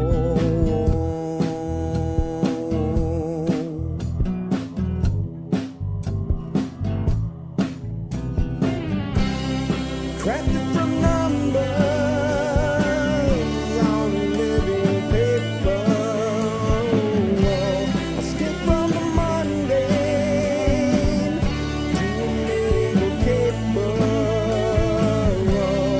While in real life, my fate isn't spoken. Hero roll of the dice and my fate isn't spoken. The king he honored me with the mighty crossbow. It's blessed by the elves, he said. I thank him and I go. The life of a hero, struggling to stay alive. It's worth all the hardship though, 'cause now I'm a level 5.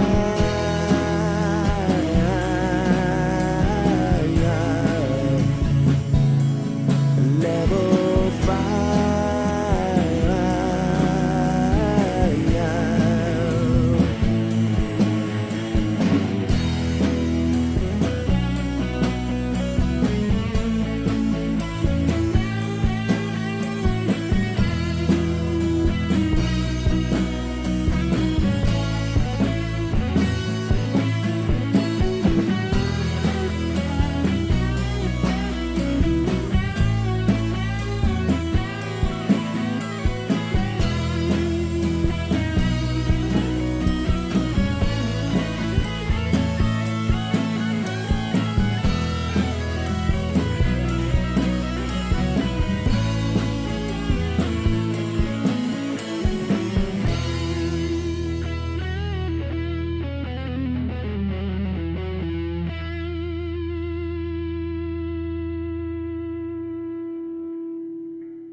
All right, is anyone back? Yeah, I am. Perfect. Yeah, I'm here. Excellent. I'm I losing am as track well. of people. I'm just making notes about who's playing what. About who's who. Yeah.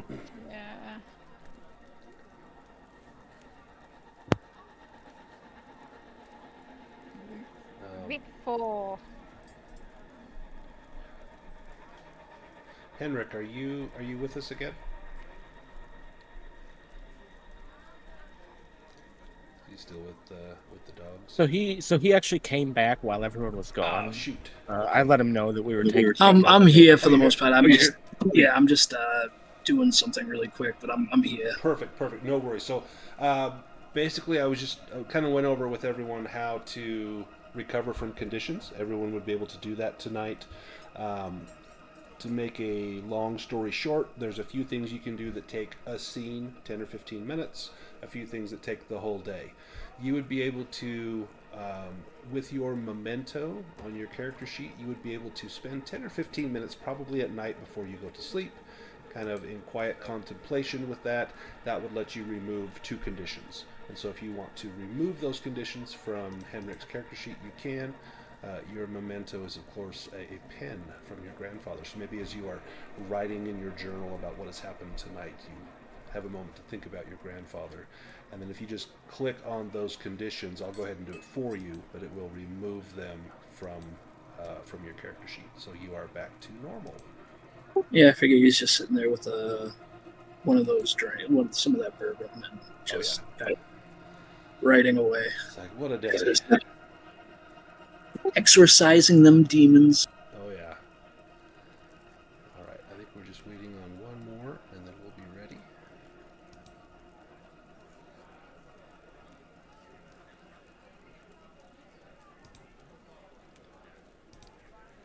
So for me, I think the creepiest part of the whole thing so far has been when Anna was brushing the unconscious Valentina's hair while she was sleeping. Like, oh, that was... Oh, yeah. That was Well, awful. I had to go and have a bit of a jog around the house Right? when I got up. It's Oh. like, yeah, that would be just awful to wake up and find that someone has been sitting by your bedside brushing your hair while you sleep.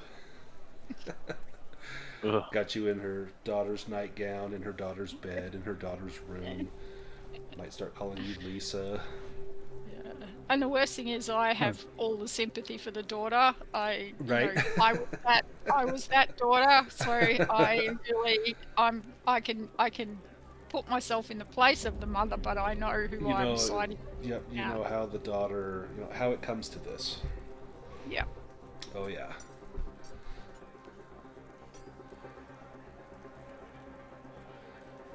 Alright, we'll wait just another minute or so, and then once we're all back.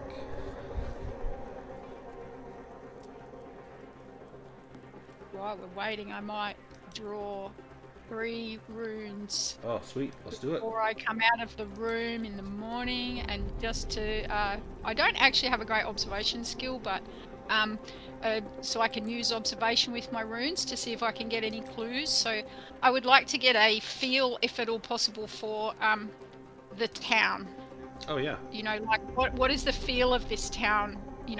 Is it really good people? Aside from the fact that I want to burn the girls. So I'm drawing 3. I like that. Hagalars, which is pale, which is sometimes things are not what they seem, such as like pale, which mother. turns to water.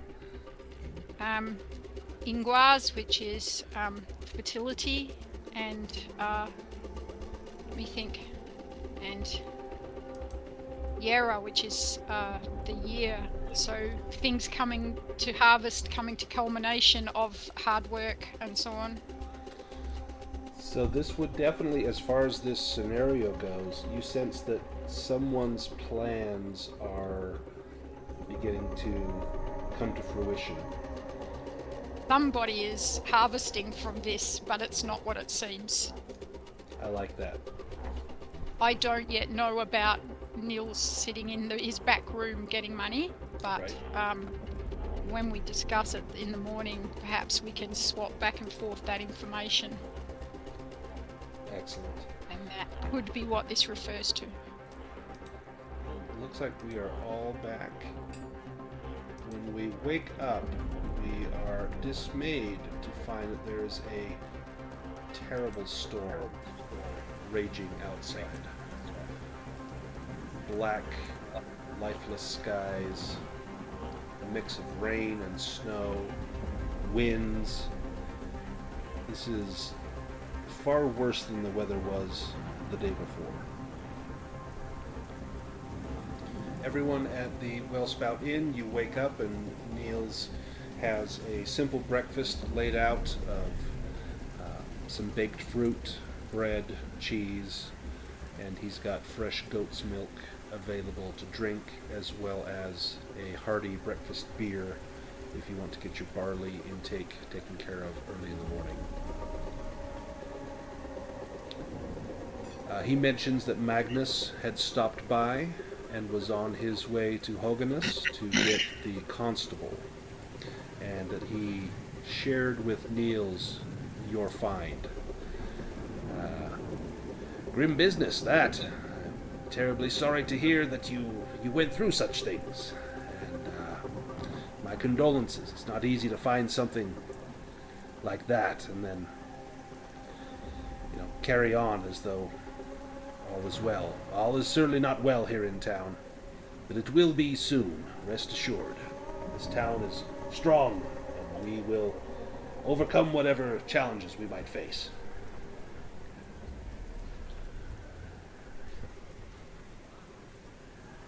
Is there any conversations you want to have with him? You say that as if you were on a time schedule. Oh, well, to make things right. We want things right for the spring. When the spring tourists come in, when fishing fleets leave here, it's a remarkable sight. This has been a rather difficult winter, but come springtime, everything will be set right. That I'm sure of. This town has been around for a long time, and we will continue to be around long after you and I are departed from this earth. Well, yeah, that's all we can ever hope for, am I right? Yes, absolutely. Hey, Father, and he points at Victor. Am I right? That is a wise and humble view. Yes, I would agree. Yeah. I am a God-fearing man myself. I spend much time at the local chapel. The chaplain here, he and I are good friends. Good friends.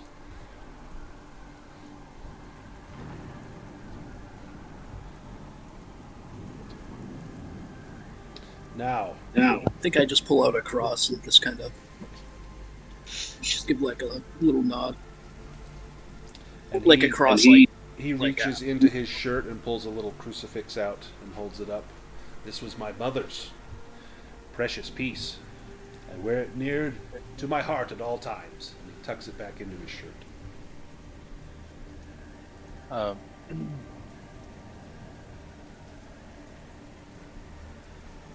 Torin speaks up and he asked, so is pagan worship still a common theme around this village? Oh, what a curious question. The smaller villages around here, it's kind of a cultural tradition, is it not? But, it's not too far-fetched to think that we might remember our forefathers and their ways and their means, while still respecting that it was a different time and that we are more enlightened now in our religious offerings and affiliations. Oh, yes, of course, but what about the worship of the god Loki in particular? Loki! Oh, Loki! He was quite a tricky little fellow. He and his brothers, the very thunder we hear outside, why, that could have been Thor himself, banging his hammer against some foe. But, I think there's a little Loki in all of us, wouldn't you say? But, nowadays, there's no need for such excuses for why a man might behave poorly. We all know it is a sin. And as such, we will pay for our sins. Hey, Father! And he raises his drink again to Victor. Yes, I like the way you phrased that, tale. Maybe it was necessary many centuries ago, but yes, we are a modern people now. Give me a vigilance roll, Victor. Oh my.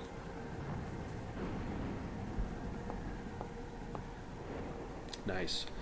You get the impression he is definitely trying to get you on his side. He is kind of ingratiating himself to you, and any answer he has, he tends to try to get you to confirm what he's saying. It's just annoying as well. Right. It's like one of those strategies that really backfired. Like, why are you asking me? I'm not particularly familiar with, Swedish and the like, that area. I don't know if Scandinavia was a thing at that point, but not too familiar with their mythology. You probably know about as much as I do. A lot of this is just what I know from movies and books. So I'm very well. That was in ignorant. character. That was definitely in character. Nice. I am more, I am obviously Christian, good Christian man, but, I mostly have heard tales about Chernobog and Belobog. Oh, yes. Well, our forefathers here on the hill, it's said that they had God's vision. Of course, back then they called it Odin, but God's vision to see things that were hidden, to help to protect the village. Sounds like a very tricky sort of thing. I think it's just their way of saying that their way goes, eh? Right, priest? Just like, it says don't do this in the Bible because God says, eh? Yes, I think any organized religion will have this kind of doctrine. Yes. Yeah, the ones in power are the ones that make the rules. Our own priest here, Chaplain Kransvik. He strays a bit from the doctrine, but in his heart, he does right. Well, that is key. I mean, you can't get it right all the time, right? That's what forgiveness is for. We are all born imperfect. Yeah. I'll drink to that. And he raises his glass up and drains it.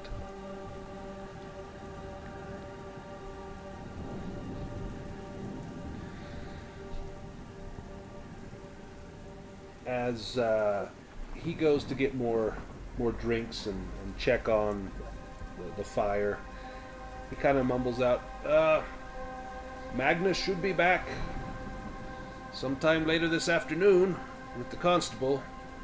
He asked me to tell you not to leave town. You're welcome to go for a walk, but don't go too far. You're not under arrest, he told me to tell you. All right, generous. Valentina, you wake up and find your hair has been neatly brushed, much to your horror. You go downstairs and there is an elaborate breakfast. There's eggs, there's sausage, there's biscuits. She has pulled out all the stops. It's like Christmas morning, your birthday, all wrapped up in one. Every little bit of extravagance that she could afford is put on display. And she greets you, "Oh, my child, come in, please sit by me," and pulls out a chair and motions for you to sit. It's a very awkward breakfast, and she just seems to stare at you with this smile that is a little creepy, like she's seeing someone else in your place. Anna, you are so kind. You are too kind. But I only eat like a little bird. And I will just take like one piece of bread and perhaps butter it and have a cup of tea. I would not fit into my widow's weeds if I ate every day like this. Oh, yes. Well, of course. I couldn't sleep. I was so excited to have you back. I mean, to have you here. And you can take some with you. And I would surely. When you come back tonight, we'll have a lovely dinner. I would appreciate that very much. Your hospitality is beyond all expectation. Well, what can a mother do but do her best? Well, today, perhaps, I will go and see if I can find Lisa and bring her back to the fold. That would be good, would it not? Who? Oh, yes, Lisa. Oh, well, no rush. There's no need to rush. I quite like things the way they are. Give me a fear roll. You can use logic or empathy to combat that. I will use empathy.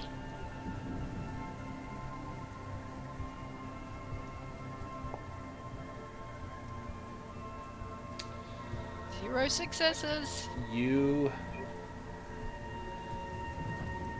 Normally with fear, you will have a reaction. You will flee, you will yell, you will do something.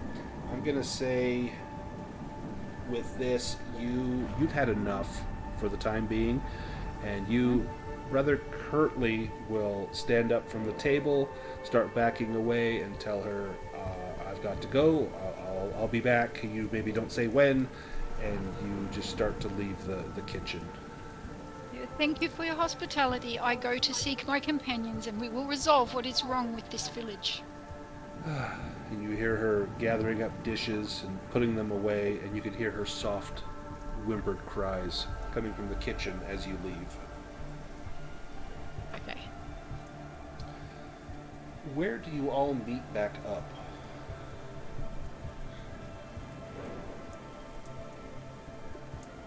I suppose the inn, right? Or the tavern. That's where Yeah, we're I would at. suppose. So Valentina, corner you arrive table. back at the Wellspout Inn. You find your companions there. There's a few people there having a breakfast, talking over this terrible storm that has happened. You notice that there's quite a few less people than were there the night before, which is to be expected. People have work to do, things like that. But you know there's no fishing going on because of the storm. There's no farming around here, so you're not sure where everyone else might be. I say, something is not right with this town. This something is not as it seems, and there are plans afoot that we wot not of. The runes told me so, and the woman Anna, who I stayed with last night, is very strange. Very strange indeed. It's a small Yes. village. Lots of very strange people usually. This I seems agree, stranger I than most. do not trust these people.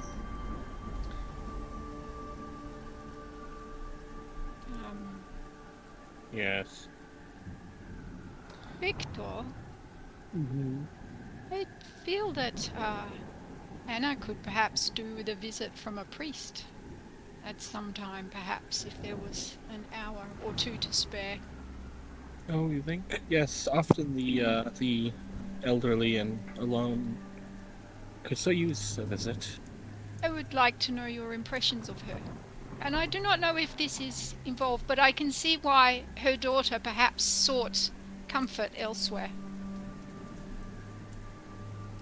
She cannot tell me that the girls did anything particularly satanic, should I say, that they wear black, that they say they're artists and did perhaps art with ankles showing, for instance. And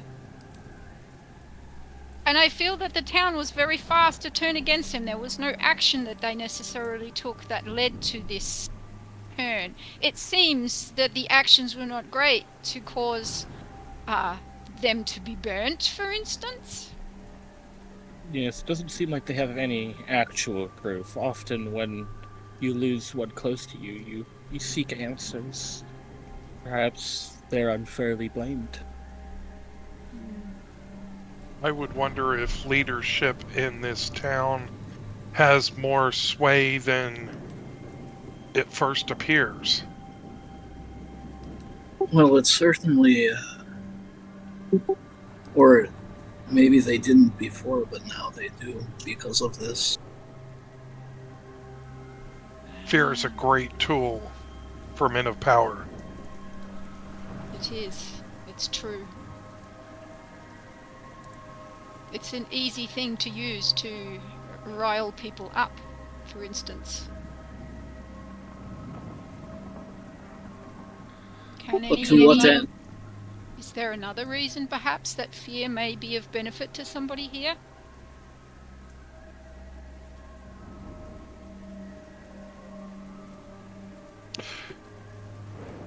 Perhaps to motivate them against the owner of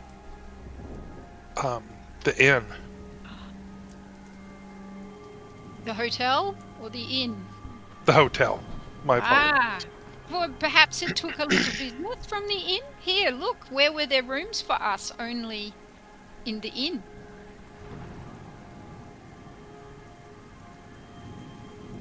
Perhaps competition. You know, Perhaps. Go on. or something really is going on here. Perhaps both. Perhaps these satanic sisters know something that could potentially harm the leaders of this fine town. Yes, it would be great to get out there to the hotel to start to learn the other half of the truth. I was going to say, how do you think the town would take us going to knock on the door of the hotel? Could we perhaps have a good reason? For instance, if Victor went to bless them or something? Perhaps. If they know we go there not for satanic reasons. But my worry is that they're just using that as an excuse. Yes, I think perhaps we may find 3 young lady artists when we go there. Or perhaps, just a suggestion, we send half of our group to pay a visit to the town priest and the stealthier of our company try to sneak into the hotel while everybody's preoccupied.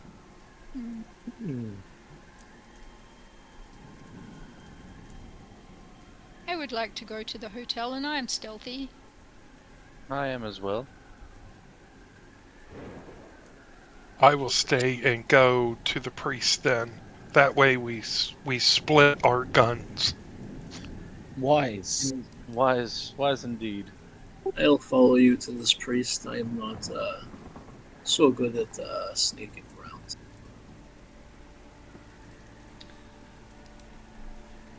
Let's go to the chapel first. Those that are going there. That's a great picture. Isn't that awesome? Yeah, it is. Well, The chapel is located just south of Mola. It has a hilly and partially overgrown graveyard. The chaplain, Algot Kransvik, lives in a small stone house next to the chapel, along with 4 cats and 3 dogs, as well as a tame crow that lives in the tree nearby, cawing threateningly at strangers. Do you approach his house openly, or are you sneaking around the church as well? Victor approaches openly. Yeah, no, I don't see any reason to try to be sneaky. The chaplain welcomes you into the church. He opens it with a large key that he wears around his belt, invites you in, and you sit on some of the old wooden pews in the chapel. Your voices echo in here. It's very dark and cold, but you can see up at the altar there are some fineries in here, whatever valuables the people of Mola have been able to sacrifice to make this a place of grandeur. He thanks you for coming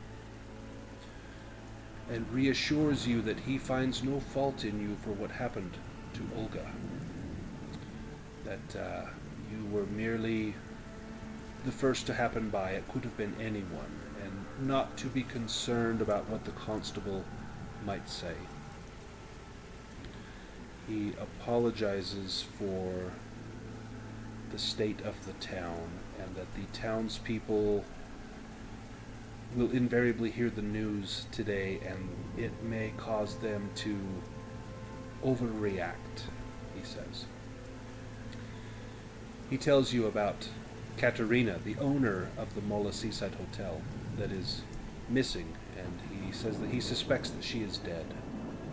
She's been missing for more than a week, but he cannot imagine that someone in the village would go so far as to harm her.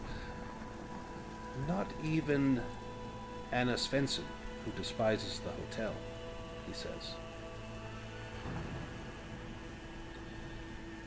We had a friend who visited her last night. Said she seemed like a strange woman.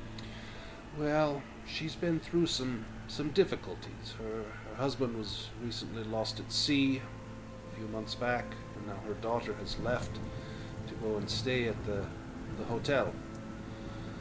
She despises the hotel, but it seems to me that my fellow village elder, Magnus London, he hates the hotel more than anyone. Why, last summer I caught him trying to burn it down. I got the authorities in Helsingborg to intervene, and the only reason Magnus was not convicted was that I put in a good word for him. The Lightkeeper for centuries has been an important figure for the people of Mola. In legends, he's called the Hillman. Had Magnus been jailed and convicted, the London family would not have been able to continue his legacy. And what is this legacy exactly? Just keeping... He's a guardian, a watchman. He watches over the hill and all of its people. He keeps us safe. Whatever is going on in that hotel, he does not think it is in the best interest of the town. But then, who does? Certainly not I. I have not met the young women in question, but I have seen them, and based on what I hear, they are up to no good. But until they confess to me, I cannot judge them. It is said that they have brought a devil into town. An old and ancient creature. Something malicious, full of ill intent. I suspect it was this that killed that woman last night in the snow. And do you believe it was the those sisters who did this? In my heart, I do. I believe that the creature is what is called a glosson. It is said to be in league with witches. I have heard tales of rival witches using the glosson to steal one another's power. I worry that these girls are using it to steal Magnus's power as protector of Mola. To what end? What could 3 young girls want with the town of Mola? I do not pretend to know the devil's heart or his intent, other than to destroy, corrupt, to bring chaos, sadness, and grief to all. I worry for the spiritual heart of this town. Yes, this... Oh, apologies, Sorry, go on. This glosson, you see, it is a creature of old Norse myth. The old gods spoke of it. A great, beastly pig-like creature, with bristles like iron that could cut a man, tusks as long as swords, hooves that clamped brimstone and black ash into the air wherever it walked. I do not know if there is truth to this, or if it is just something used to frighten people. And he looks how the past can be twisted to frighten people. And he lets out a sigh, and you get the impression that he is not completely true to his convictions as a priest. You've seen this before, and you can tell this is a man who is struggling with his spirituality. I would like to encourage him, but I'm not sure I have the words. I mean, it is a... I think I'm a man struggling with his faith, too. Give me an empathy roll, or you can give me a logic roll. Are you appealing to his sense of logic or his sense of emotion?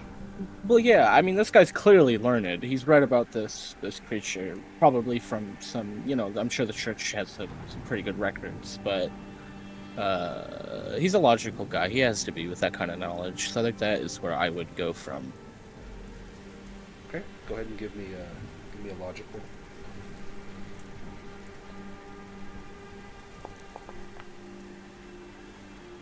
Ooh, that's a lot of fives. You do your best to reassure him, but he just kind of nods. Yeah, I can see that we are of kindred heart in these matters. Yeah, it's been just last night it was quite a grim night, no? And it seems like this town's been through much. There's a lot in this world that it's difficult for us to explain. Yes, indeed. Indeed. I cannot blame villagers for, attributing fate to something like that, given what we saw last night. I think when they are frightened, they will cling to whatever seems easiest, even if it is fantastical. I worry that it may provoke them to do as Magnus did, and perhaps try to rid the town of the hotel. And with that, let's cut to the hotel. Boy, I wish I'd been a fly on the wall there. Here outside the hotel, you can see several townsfolk are gathered. They are shouting at the hotel, "Be gone! Be gone!" making various religious evocations, intonations, calling down prayers as well as curses on the town. You see a few of the townsfolk have lanterns, and some have timbers, and one has a small jug of oil. They've got items that could be used to burn this place down. Who is the first here? Or who would be approaching first? I'd say Who of us Torin. is going?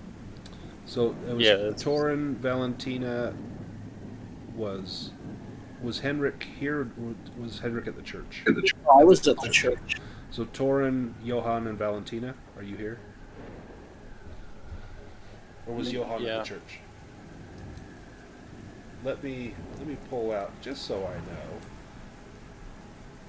I would Valentina. like it if Johan was here and as the officer could go up and perhaps send the crowd off. I think Johan elected to go to the church as Did well he to go to the split our church? firearms. Oh, that's right. Right. That's right. I don't see how we're going to get in the front of this building then. If we're trying to sneak in, we can't go in the front because, apart from anything else, if we went up and knocked on the door, the villagers might see that as a sign to begin the assault. Right. Oh, So yeah. while they're making a lot of noise at the front, could we just back away again slowly and come around and try to find another way to get into the hotel? Yeah, you can both give me a stealth roll and add 2 bonus dice to that. Is that okay if we do that? Yeah, absolutely. So that's Torrin and I. So Torrin, do you agree? Yeah, absolutely. Sometimes the frontal approach is not the best, especially when there's an angry mob gathered out front. Yeah, if we'd had Johan with us, we might have been able to disperse them first, but... So clearly I the was of that townsfolk mind. have gotten word of what has happened. That's a lot Wow. of dice. Wow, both got 3 successes. Torrin rolled 10 dice. Whew. You make it around to the back of the hotel. There is a back door. Torin, you are a hunter. Give me a observation roll. Okay.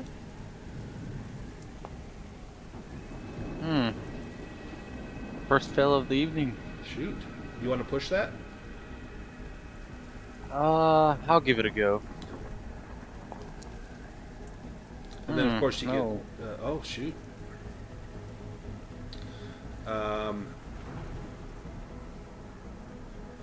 You will take a condition for that, a mental condition. You either take angry, frightened, or hopeless. I will take angry. Go ahead. Perfect. So, you don't like what's going on here. And as you head up to the back, you see that there is a back door. It is locked. There's a lot of kind of old, wintry-looking brush back here. Most of the leaves have fallen, kind of dried sticks and fallen timbers. There's some firewood that's piled up, others that needs to be cut. Clearly this place has not seen attention in quite some time. The back door is not locked. It is open. If you want to get in quietly, that will be a stealth roll, or you can just openly head in. Could we gently knock? You can, if you choose. Give a little rap on the door. We'd I like don't to know. gently Should knock we on try the to- door.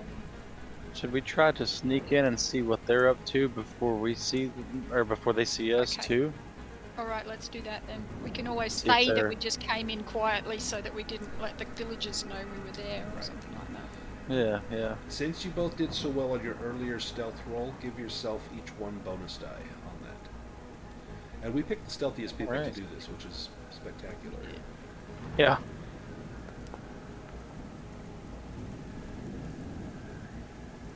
Wow, Oh, very nice. 6 successes. Six for success Valentina. as well. Yeah, Valentina just, like, she has picked locks, and breaking and entering is like her favorite thing to do on a Saturday. She just sneaks right into I the walk- back door. I walked in like a little bit of black smoke. Just right into the hotel. When you enter into the hotel, it is rather dim inside. There are some lamps that are lit, but not brightly lit.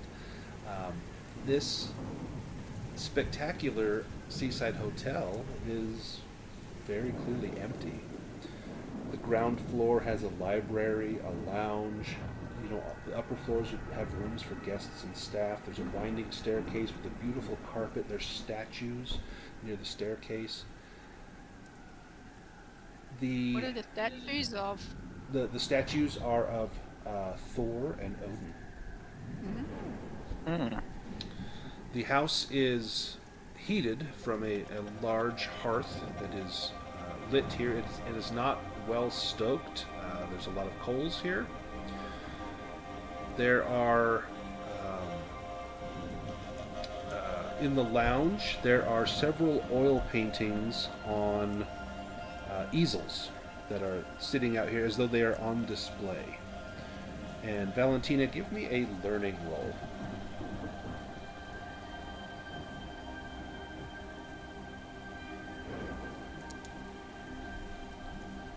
Oh wow. Nice. Going to be all my good rolls in 2 rolls. This artwork is very amateurish. This is not good art. It's like Adolf Hitler thought he was a painter and his artwork is terrible. I'm not saying this is on the level with Adolf Hitler, but it's really bad artwork. Like, as you look at this, you're like, these people are not artists. Like, the composition's terrible. There's, the sense of line and proportion is all wrong. This is someone, with that number of successes, that's nothing remotely close to even being considered decent. They're mostly landscapes. So that they're landscapes. They are of the sea. You can see some, you think they're rocks, but they could be some sort of turtle. It's hard to tell because it's so poorly poorly done, but these are just landscapes. There's no, women showing ankle or anything in here like Anna Svensson seemed to indicate. You may have been told that there was, though. But I would say, so I would communicate this to Torrin, these were not artists, although sometimes people think they are artists who are not. But there is nothing of the exposed ankles of which Anna spoke. Indeed. So perhaps that was a rumor that had been going around. You can hear noises coming from what must be the kitchen, as though someone is washing up or perhaps preparing food. You're not certain, but you can hear the sounds of implements being scraped across metal pans, and someone is definitely in there. A nod. Going that way? I think we'd like to take a peek. Right? Mm-hmm. Do you announce yourself, or are you trying to get a stealthy look? I'm still trying to remain stealthy. Yeah, I think that's the best way to find out what's going on. I think with the number of successes that Valentina got, I think you would have no problem peeking in. You see a young woman. I actually don't have AI art for this. We'll do the one direct from the book. This young girl, this must be Katarina Johnson. Looks quite a bit like, Lisa Svensson. Oh, good. Is she a zombie? Yeah. Sorry. Svensson Johnson, I keep getting it mixed up. This is Lisa Svensson. Yeah, this looks like the girl. Oh, it even says Katarina Johnson. I typed it in wrong. Lisa Svensson. This is the young girl whose bed you slept in. And what is she doing? She is washing up a few small number of dishes. There's like 4 plates, a couple of cups. It looks as though it's not just enough for her to eat. She is doing the washing up for someone else, presumably the 3 other women that are staying here at the hotel.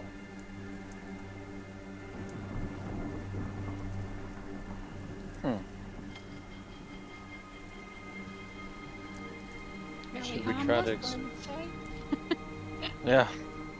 We tried to sneak around and locate the sisters. I think so. They're most likely upstairs. I'm going to give you another stealth roll to go up that spiral staircase. Okay, I will do it this time, and I will do it with my advantage. With your advantage? as Okay. well. We Add both 2 or to just that. happy with one.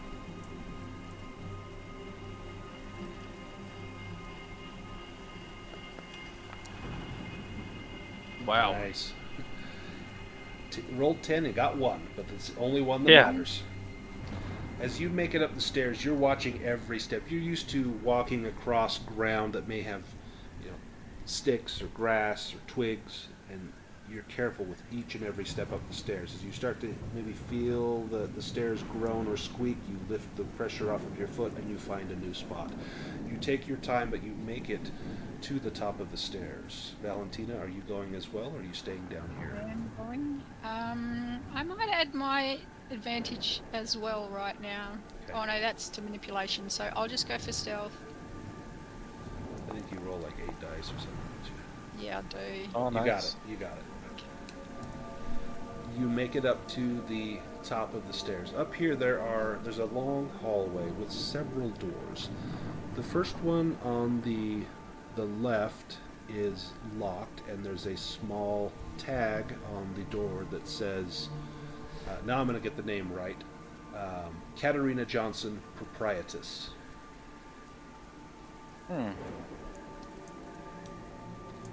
There's also a door across the hallway that is shut.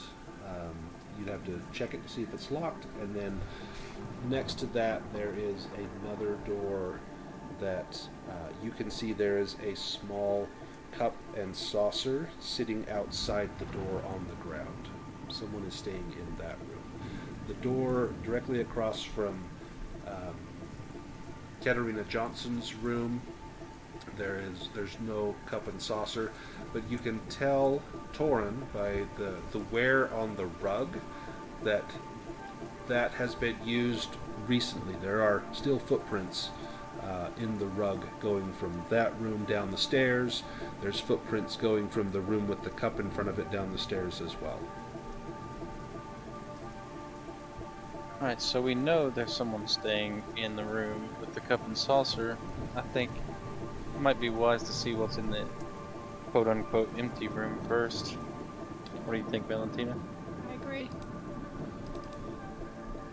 You try the door, and it is definitely locked. These are not difficult locks. Using a knife, you could probably jimmy the door open. That would be a stealth roll. You can also force the door open with your shoulder, but that's not going to be quiet at all. I think that's off. Yeah. So I do have a knife. I can try to stealth it open.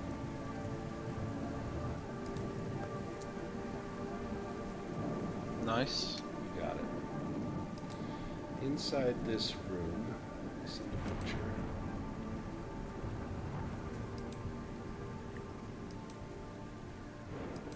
Interesting. Spooky. It's very spooky. Oh, that looks perfectly innocent. Wow. In this room, there are a few beds, a closet, a bookcase with 10 or so occult volumes on its shelves, and a desk covered by sheets of paper with maps and notes about the hill and its powers. Hanging in the closet are 4 black hooded robes, and there's a shelf with 2 candles and 2 figurines, one depicting a horned, naked, and sexually aroused devil, the other a naked witch riding a stallion. There are also chalks of black, red, and white. There are glass bottles containing some kind of cloudy liquid, and 2 wooden wands made of birchwood.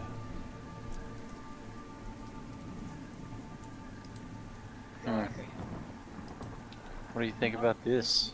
Well, I think not the ancient religion. I think perhaps the talk of Satanists may not be fully unfounded. Yeah. On the desk, you find a crudely drawn map that looks to be quite old.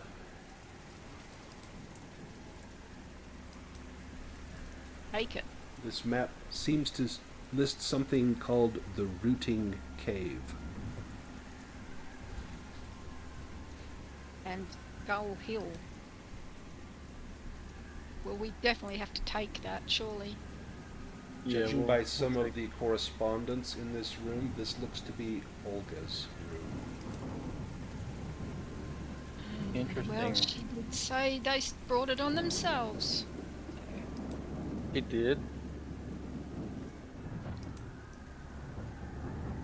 So we definitely will take the map. Is there anything else we want to take from here? Just what we've seen with us? Just our witnessing? You hear a squeak on the floor coming from the hallway just outside this room.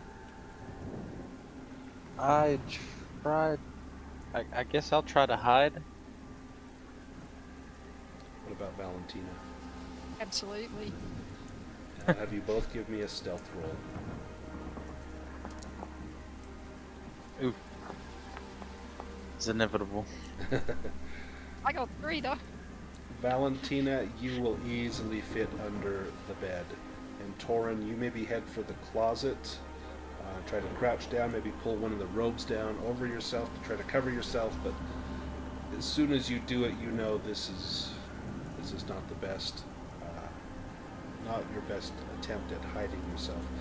The door opens and you hear the footsteps of 3 people enter. They're very light footsteps. And Valentina, you peek and you see that it is 3 young girls. They can't be more than 17 or 18 years old. They're dressed in black, not unlike yourself. Their eyes are red-rimmed as though they have been crying for quite some time. They come in and they go and they're looking at the desk for something. You hear them whispering to one another, "It's not here, it's not here." And they leave the room, shutting the door behind them.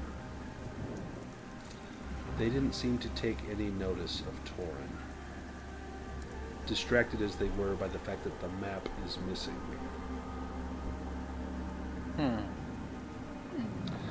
Let's Very go odd. back to the chapel. Back here at the chapel, we've got everyone else. You've spoken with the priest for quite some time. Anything else you want to do while you're here? Is there? I mean, because the only thing I was thinking, the priest clearly has some kind of knowledge about this creature. Glosson, something like that. Lawson, yes. So, I mean, maybe I could ask into that and/or find whatever kind of knowledge he might have read about. Yeah, give me a learning roll as you inquire about what a glosson, what he meant by that.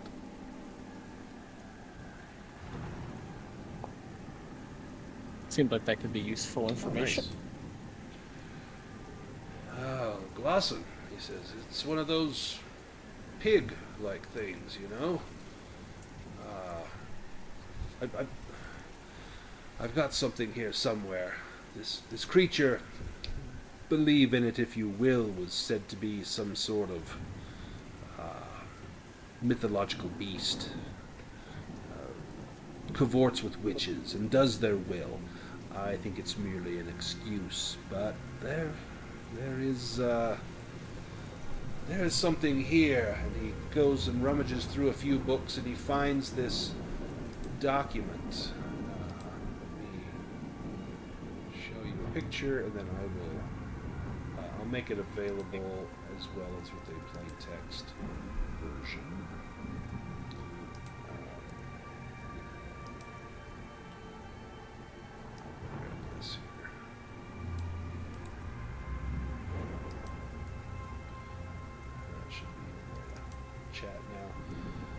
From an old document from someone in Astorp, a place quite far from here. It's from some chef Nicholas Johnson. It says, "When my sister was found dead with her abdomen split open, I stopped being a child and became an adult. It was an early New Year's Day, and my sister Elsa led the rest of us around the church, having heard that one could see the future by peeking through a keyhole. We were playing with forces we did not understand, and the unseen punishes the arrogant. As we approached the church door, our path was blocked by the biggest boar I have ever seen. Its eyes glowed in the dark, its back was covered with sharp bristles, and its mouth was equipped with massive tusks. Elsa grabbed an apple from her pocket and threw it on the ground, which made the beast forget about us for a moment, and we were able to escape. But soon we heard its hooves thunder against the ground behind us. Suddenly Elsa, who had been running next to me, was no longer there. I stopped and saw her walk toward the great swine, and then I ran as fast as I could. She sacrificed herself so that we might live. For many years I have collected rumors and tales about this creature, whose name is the Glosson. It is said to seek out witches and those with the sight, devouring their innards to absorb their power, but I have heard of people who escaped that fate by distracting it with apples or nuts.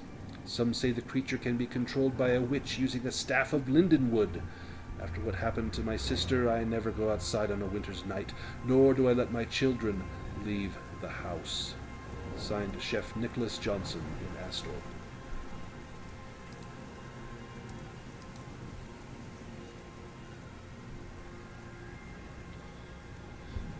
The rantings of a child. Clearly something else happened, and this was their fabricated tale. So it may be any information is useful. I can testify, Chaplain, that it was not natural the way this woman was killed last night. It was extreme force. Nothing any human could have done. So any knowledge helps. It doesn't hurt. So I'm very thankful. I suppose I would gesture to my friends with me, see if they have any other business. Otherwise, I actually think during that I might have tried to maybe not necessarily slip away, but maybe try to get an eye for any other rooms, because it's kind of like a chapel on the inside, Yes. right? Yep. Yeah, like maybe, I don't know, try to like find a room behind the pulpit kind of deal. Yeah, give me an investigation roll for that.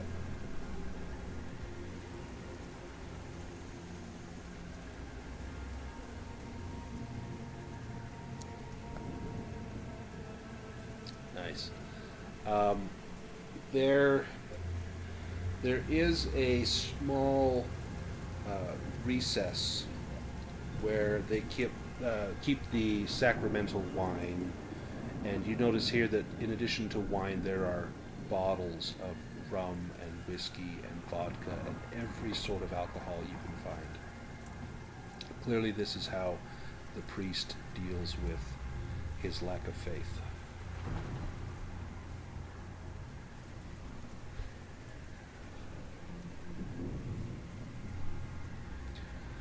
Yeah, that's not too surprising to find, to be honest. Anything else you would like to do here in the chapel? Or should we go back to the Seaside Hotel? I reckon Victor's done what he's here for. Would the three of you then head to the Seaside Hotel, or did you say where you were going to meet up afterwards? That's a good question. I'm not really the sneaky type.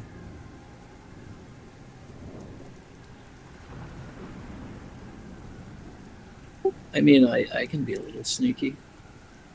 I don't have sneaking, but I have decent, what you call it, Stealth. stuff. Yeah. I think you were asked to maybe go and offer some sort of blessing upon the hotel. Maybe that might be what takes you there as well. Ooh. I think if they could hear the crowd as well, they might head towards the crowd of villagers. Yeah. As They're you would get shouting. closer, you would begin to hear people shouting about, the village has had enough death, enough destruction. Oh my. And you see now that the people have brandished open torches out here. It doesn't show it in the picture, but imagine they're brandishing torches. You can tell that the atmosphere is getting violent out here.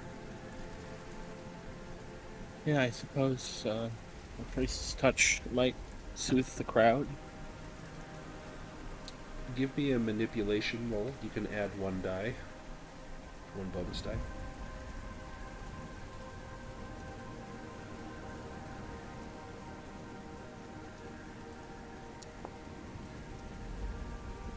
Oh, that's a lot of dice. Not a lot of sixes. Do you want to push that? I think I just might. Okay. There you go. You'll just take a condition. So this was manipulation, so that would be a mental, A mental condition, right? Yep. What is Johan doing when you arrive at the hotel?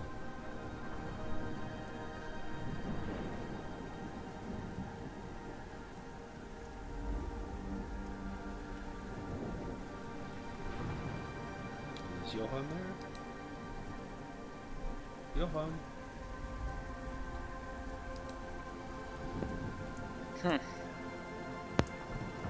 Doesn't look like he's muted. I hear a microphone kind of clicking on and off. That could be Johan. I need to hop off the voice chat and try getting back on. Henrik, how about you? What are you doing when you arrive here at the hotel? I think I'm kind of just, I don't know, just trying to remain a little casual, just kind of maybe keep like a little space between me and the crowd and see if there's anyone interesting looking, maybe going into the crowd or leaving the crowd.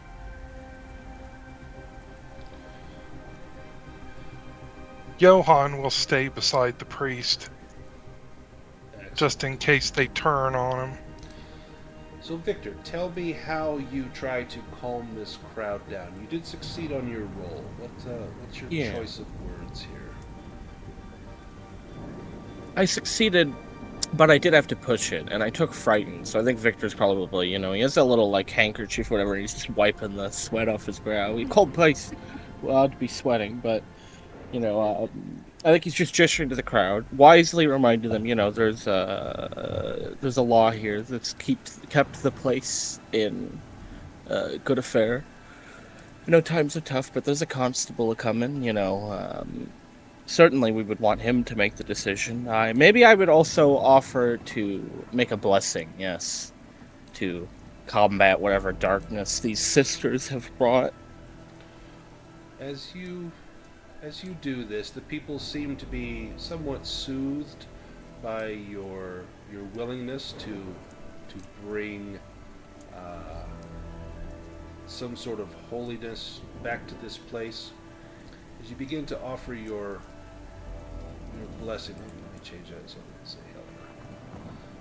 Helena. Let me redo that. Johan, give me an observation roll.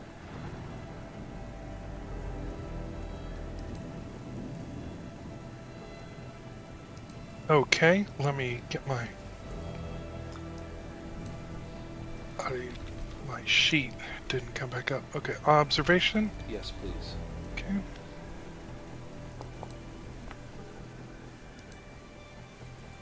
Yikes. Do you want to push that? Yes, I think we're at the point now that... Yay. Perfect. Wonderful. So, You notice I will take a frightened. frightened condition. This is Yes. why you are frightened. You notice that Niels, the owner of the Wellspout Inn, is here amongst the crowd. And as you look at the crowd while Victor is offering a blessing upon the crowd, upon the town, and upon this place, you notice that Niels is grinning. And there's a flash of lightning, and you see his nose like it's slightly upturned, almost like a pig's nose, and you notice two large lower tusks growing up his cheeks, and his eyes becoming black, and the hair on his head, as the wind blows it, kind of coarse and bristly. And there's another flash of lightning, and that dissipates, and you see the man standing there again. Wow. I'm going to... Oh. Is Henrik there? Yes, Henrik Yes, Henrik is is- you. I will let Henrik know what I saw. Makes sense because I was kind of doing the same thing. Henrik, Well, I was looking me- for other people. Give me another observation roll as you're assessing the rest of the crowd. Johan? Henrik, Good job. you notice the absence of Magnus, one of the village elders. He had gone in search of the constable, but you do see that there is a person there in uniform, the uniform of a constable. This must be someone from Hoganus that is here to do this murder investigation. And he is out here amongst the crowd, standing next to Niels. Oh no. Oh. Let's go back inside Also the share that. hotel. Valentina and Torin. Those girls just left the room that you were in. What do you do? Did they seem afraid? Yes, absolutely. They seemed very nervous. They seemed afraid. They looked as though they've been crying for days. Red-rimmed eyes. Look as though they're not eating well. Probably malnourished. This has got to be one of the most stressful events of their life. Okay. Slide out from under the bed, and say to Torrin, they were afraid. They weren't some sort of plotting, planning masterminds. And we took their Well, map. We did, and they noticed that, and didn't even notice me standing here with my rifle out. Okay. It's shall we possible keep these are looking? just 3 frightened girls. Yeah. All right. Shall we keep looking? Shall we go I and think see the so. girls? All right. Let's keep looking. As you go outside this room, cautiously opening the door, you can see that the 3 of them are at the bottom of the stairs, heading towards the kitchen. And they're holding hands nervously, trying to stay close to one another. Do you investigate their room? Do you go downstairs? What do you do? I think we're just we should. keeping. Go on. Keep going. What? You think we should take this opportunity to peek into the room? I think we should. I mean, Valentina's heart's gone out to them, and she wants to try and get them out. But right now, we still need more information. Yeah. Same with Torin. Their room, they didn't even bother shutting the door. It's open. And as you peek in, you can tell that they have likely not left this room for days. There are clothes scattered about. Most of it is black. Clearly they like black clothes. There's a few tubes of paint and a few canvases. Again, it's just landscapes on there. Nothing outrageous, nothing provocative in any sort of way. There are various items about the room, a crow's feather and some beads, and there is a small, Valentina, you would know this is a really inexpensive crystal ball. This looks like they're playing at witches. There's a few things here that this would not be anything that a serious witch might have. It's like they have stumbled upon something and are in way over their head. These are my little baby goths. Yep. These are not our problem. Yeah, I'm not so sure that they are to blame for this. So what we have in here is one room where there was evidence, was the room of Olga, and there are the 2 statues downstairs, but they are the statues of gods, not Satan. Perhaps we need to get moving down. It seems as though pagan worship is very prominent here still. Before we go downstairs, can I sort of wiggle the room to the owner's, or the door to the owner's room, and see if I could pry it open in the same way I did Olga's? Yeah, give me a stealth roll as you use your knife to try and get that room open.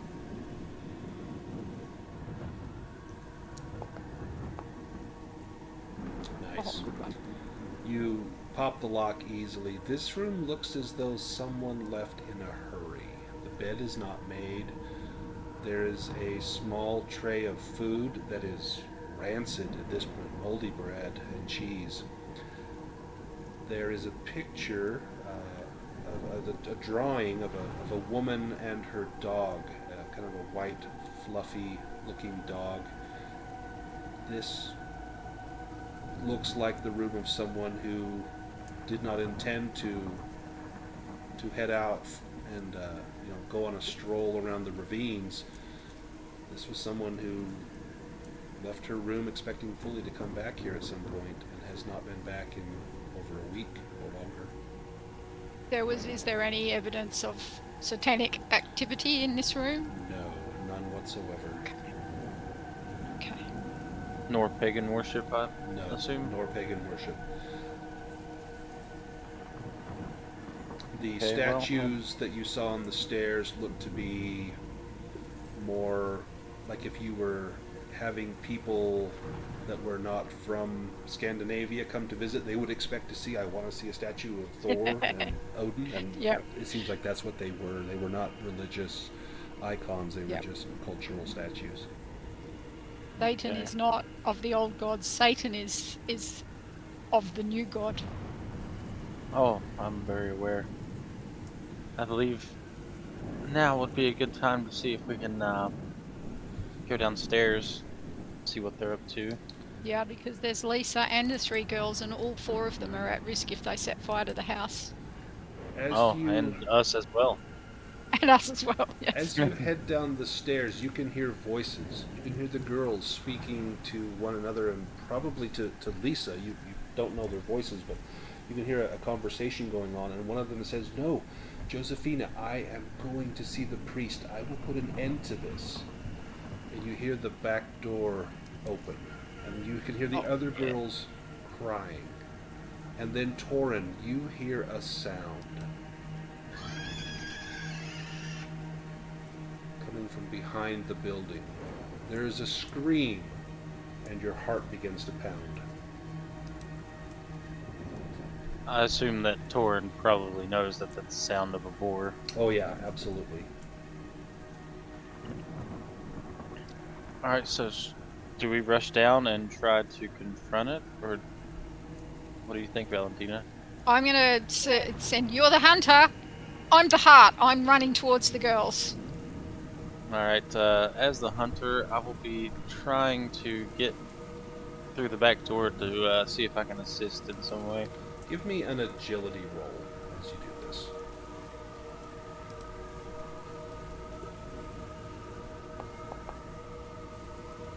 Nice. Nice. And this is simultaneous to us seeing the Nils outside. Yes, Nils still out So front. it's right around the same time. Right around the same time that Nils was out front, when you saw his face take on that visage, you heard that sound. It was Not the only simultaneous. one then.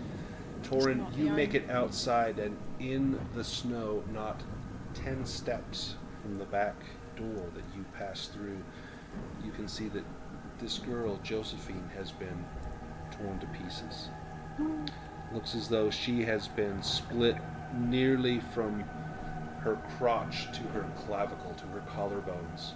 Her body is just laid open in 2 halves. The only thing keeping it attached is her neck.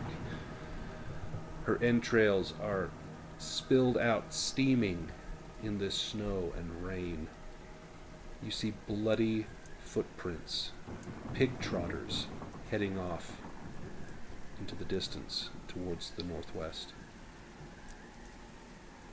Well, normally, if I were by myself, now would be the time that I would start tracking the animal. But I would think that unwise at the moment. So I will, upon seeing that I cannot help this girl, I'll close the back door with myself in it. And I'll try to lock it and return back to Valentina and explain what I've saw. Now you do know that those tracks will not persist long in this rain and snow mix. Do you still choose to shut the door and return to Valentina?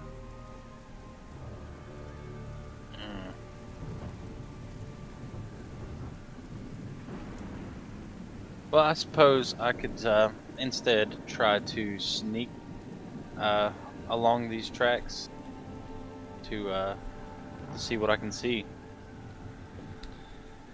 Henrik, Victor, and Johan, you heard that sound, and you heard that scream from behind the building. And when that scream happens, the townspeople, with a frightened look on their eyes, begin to approach the building. Some are now throwing stones up at the windows. What would Henrik do?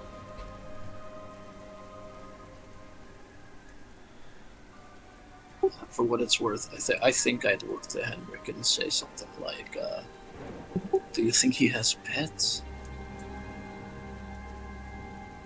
Nice. Victor, what is your action here? Yeah, I suppose I failed to stop the crowd from being riled up. Damn, they didn't even want my blessing. Heathens. You grab the first stone and throw it. And Johan, suppose- what about yeah. you? Johan will use his commanding leadership voice and tell the crowd to return to their homes and lock their doors. And he is going to start beating feet to the back where he heard this coming from. Nice. I'm gonna have you give me a roll. So normally this would be manipulation, but you mentioned you're using your commanding voice. I'm gonna let you use force. You're using your physical presence to will the crowd to disperse. Alrighty. Oh, Oh yeah. Very nice.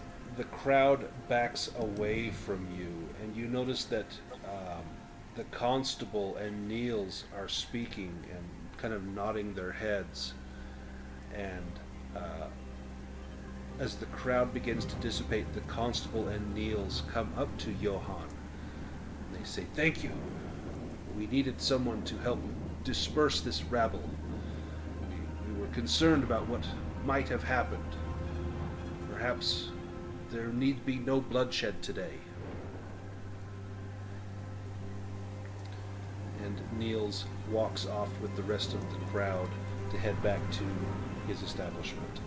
And you see him Bloodshed? speaking to the crowd. Come, there is food and drink. Come get warm at the well spout." And he's urging people to go to his establishment.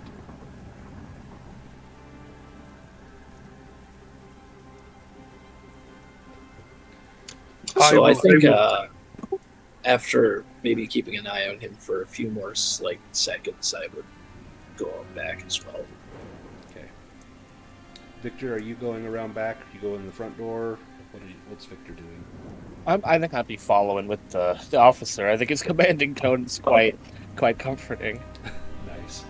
Yeah, he scared you straight. You're going to go right with Yeah. him. You're going back home. Valentina, you are with the two girls and Lisa, and they are sobbing. Josephine, something happened to No. her. They told Okay, us this would so- happen. Who told you? Who? I am Valentina. I have come to help. Olga sent me. Olga told us this would happen.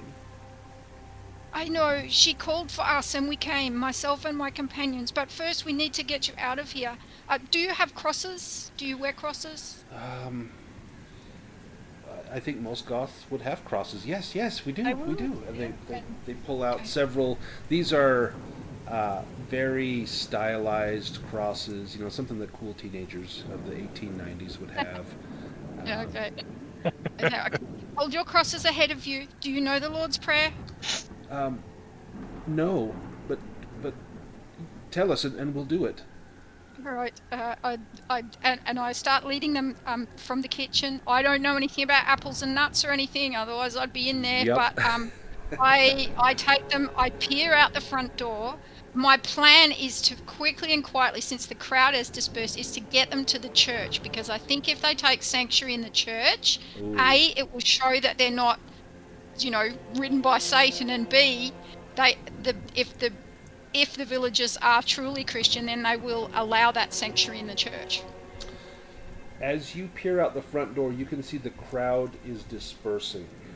You also might see Johan, Henrik, and Victor heading around towards the back of the church. It would seem the coast is clear. I'm going to say just keep quietly praying, whatever prayers you know, hold your crosses out, and we will quietly and quickly walk to the church. We must get you out of this place. Give me a vigilance roll, Valentina.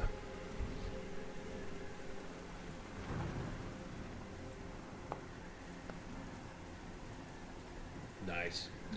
That's amazing what you just suggested. I absolutely love that. That has not happened in the other times that I have run this session, but that is an amazing choice. I absolutely love that. You get them to the chapel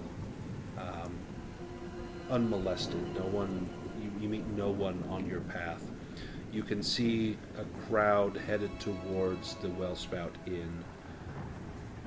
As you make it to the chapel, you find that the door is still unlocked, and then you hear a voice shouting, "Hey! Hey, you there!" And you look over and you see the priest, and he is shouting at you. "What are you doing?"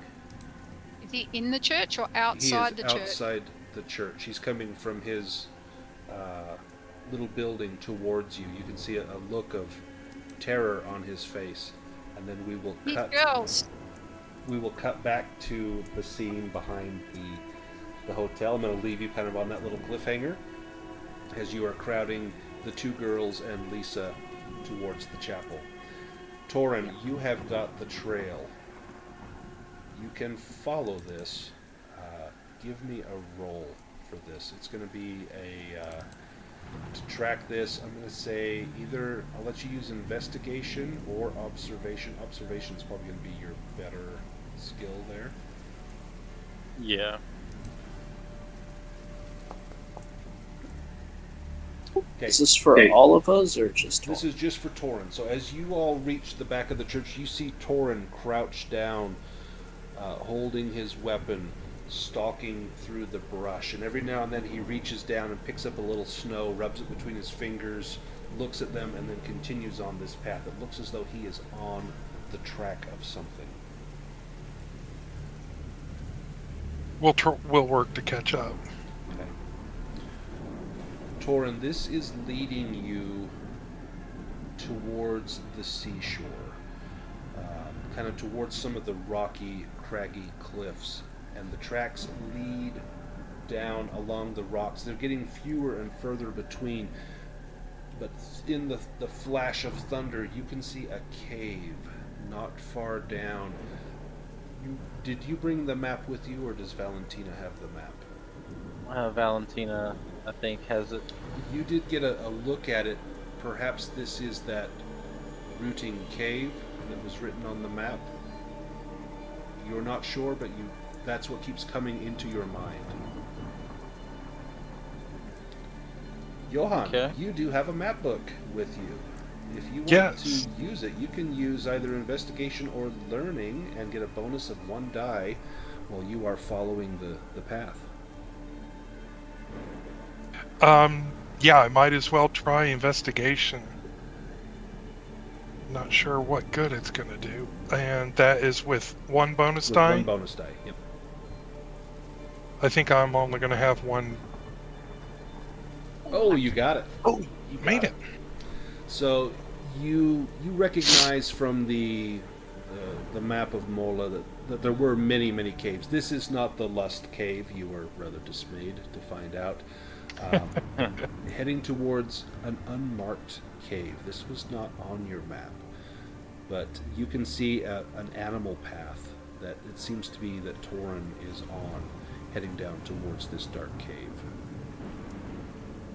Torin, you make it to the edge of a small cliff face. You can see the path down. It's slick and it's wet in this rain. That's going to take a roll to get down. This will be an agility roll if you want to try and get down to this cave entrance. Or right at the mouth, you can see a little hoof print in blood.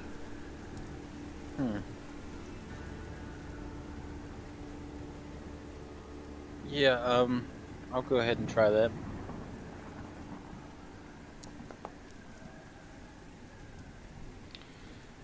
That is a failure. Do you want to push that roll? I'm really afraid of the consequences of not pushing it, so I think I will. Okay. No luck. No luck. So you're going to take a condition, and you get about halfway down, and that's when your compatriots will meet up with you. I'll let you choose what physical condition you take. I got a couple of options there: exhausted, battered, or wounded.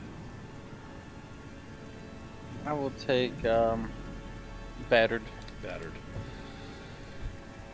you know that you are close.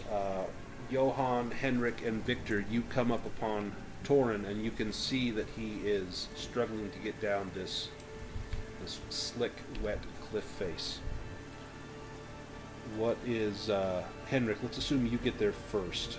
What is your response or reaction to this? You can see that he is struggling to maintain his footing. It looks as though he has slipped and fallen a few times.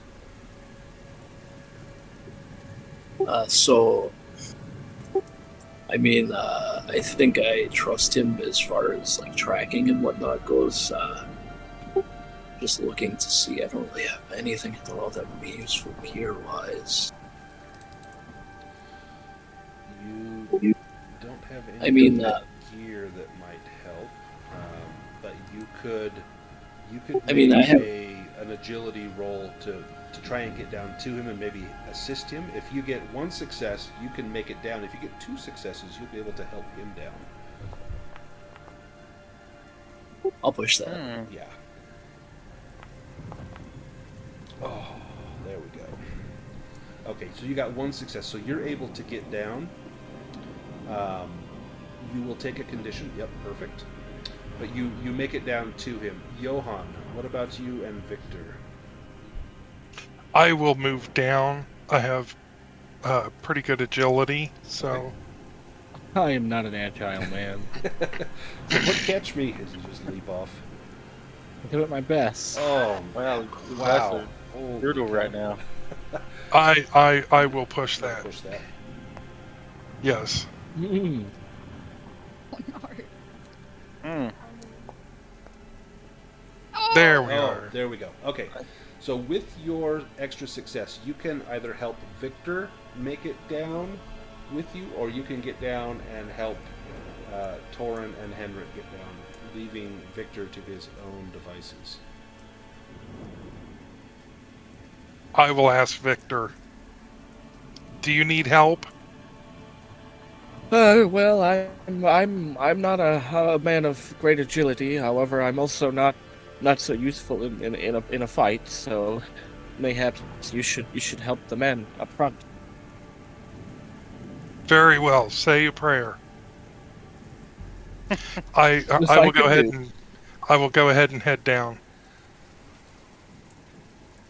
Victor, you find a rock to sit on, and as you do, let me pull you to this scene.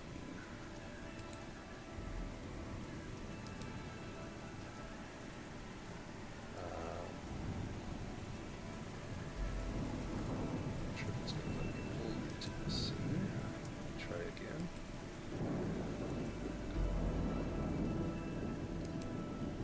There we are. There we are.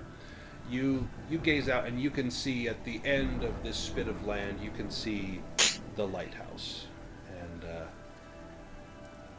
you can see that it's flashing as a beacon out to ships at sea. The waves are breaking around the rocks at the base of it. Let me take the others into the rooting cave. So I will take Henrik in here, and Johan in here,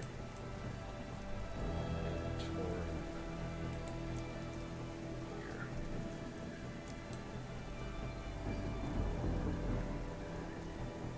And Valentina, you will let me pull you to the chapel, Valentina. This way we are all in different spots.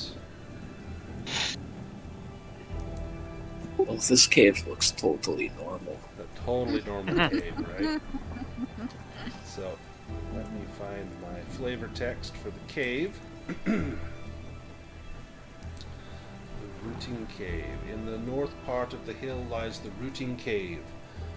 This cave has been used for hundreds of years. There is a path leading to the cave which is located deep down a ravine full of loose rocks, slippery ice, and snow and grasping branches.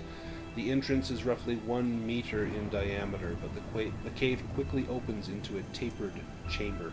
There are traces of fire and animal bone fragments, and the walls display symbols carved over centuries. In the center of the room, you see some sort of magical circle drawn in chalk.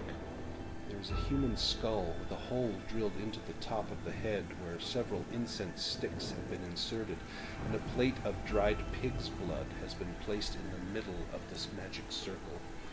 You also see what looks to be a broken wooden cage in here. Let me pull tokens just so I remember who's here. So Henrik is in here, Johan and Torin are in here. Okay. Torin, what do you do when you walk into this? Alright, so I did observe the tracks leading into this cave, right? Yes. And they end about halfway into the cave. The blood on the trotters has finally been washed off or dried up, and you see no further tracks. They just abruptly end shortly before you reach this scene. Right, so I would assume that anytime, as for any time I'm hunting prey, I'm trying to stick to the shadows and stealthily approach my prey. So I'm going to be trying to do my best to stay unseen as of right now. Give me a stealth roll.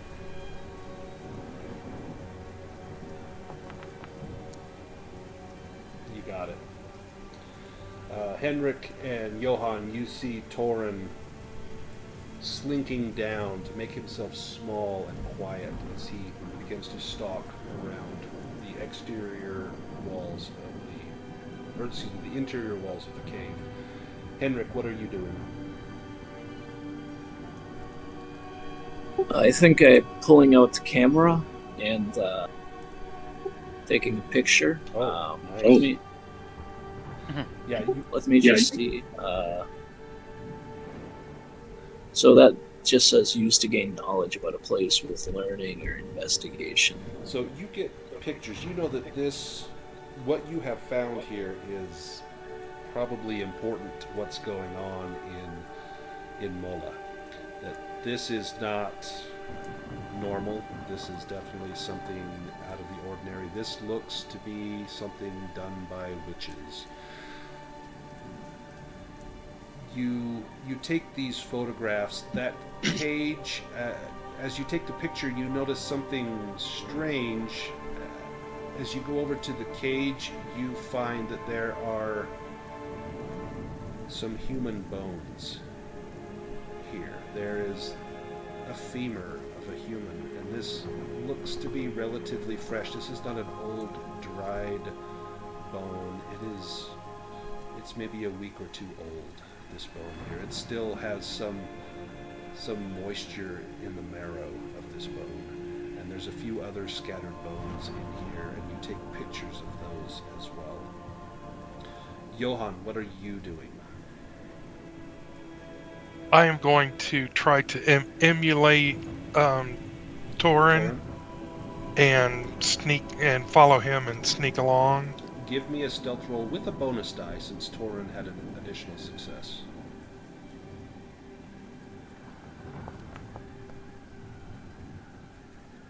Boo. You want to push that? Yeah, what the heck. Okay, good. There we go. You can go ahead and take another condition. I'm battered. You sneak around as you come in there, and you know, Johan, that you've got 2 physical conditions, 1 mental condition, 2 more physical conditions, and you will be physically broken. So you are nearing a threshold here. But I think it was important that you stay stealthy, because you hear the click of the camera, and as Henrik goes over and kind of sees these human bones in the darkness right up here, you hear the shuffling of feet, and you hear a sound, and then from the darkness steps a thing of nightmares. Let me post this.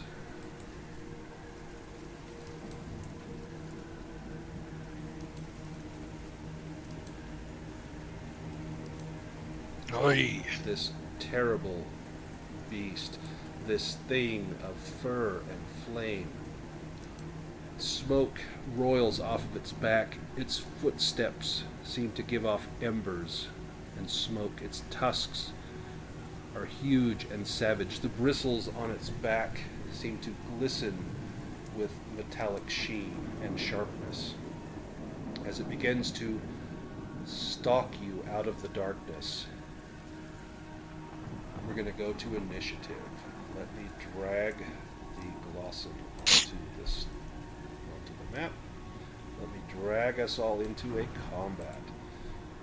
The way that combat works in Vaesen, if you have played Dragonbane or other Free League games that use initiative cards, I'm going to draw cards for everyone, and then it goes in order of the cards. And of course the bad guy goes first. Yeah, So, of course he does. So in combat, you have a fast action and a slow action. Your slow action is typically used to attack. Your fast action you can use to do little things like exchanging weapons or picking something up.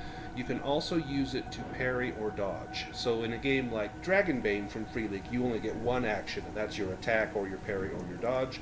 In this one, you have an attack action as well as a parry or dodge. So the beast is going to attempt to bite, and it's going to go after Henrik. So let me get this up here. Target.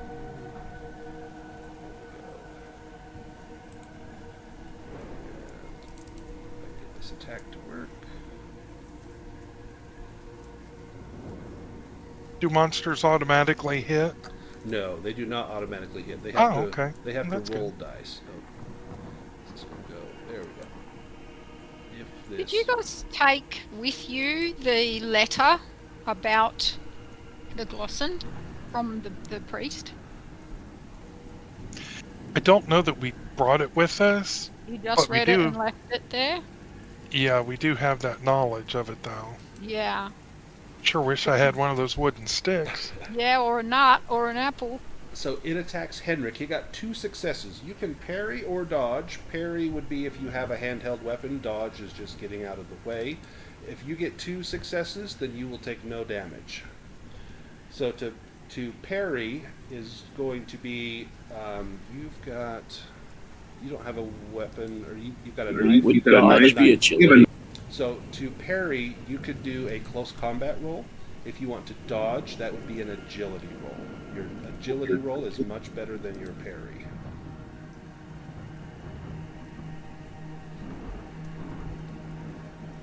And you got 1 success, so you reduce the damage by 1. You will take 1 physical condition, Henrik. That's your damage. And let me put down, he has done his slow action, and Henrik has done his fast action. Okay, and then it is Henrik's turn. So Henrik, you can take a slow action, like to attack or to run, and then you have used your fast action already. Goddamn pirates! Oh, nice. Nice. Little baby damage. He will try to dodge that.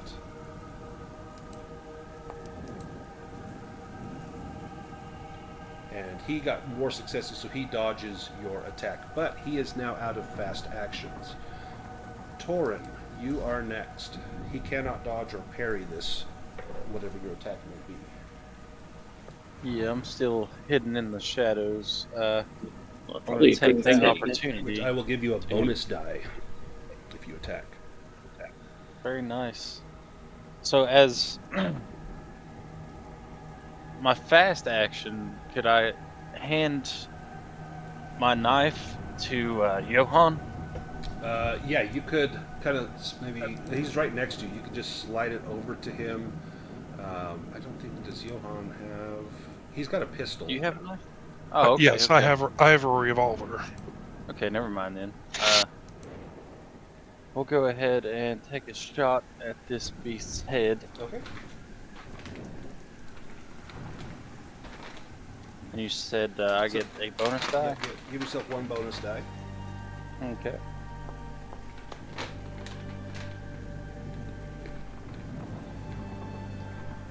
One success. Yep. The beast seems to become irritated with this. That is damage. As the beast takes conditions, their attitude and tactics will change. So he definitely became irritated by that blow. That seems to have affected him.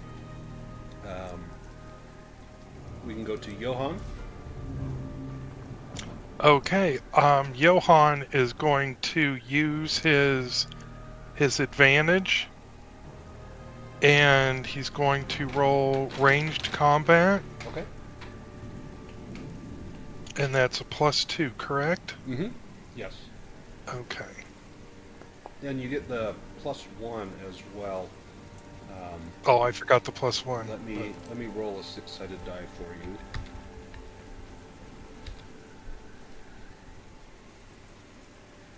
No, but we'll take the one success. And now that I am successful, I can also use my talent for tactician, Yes.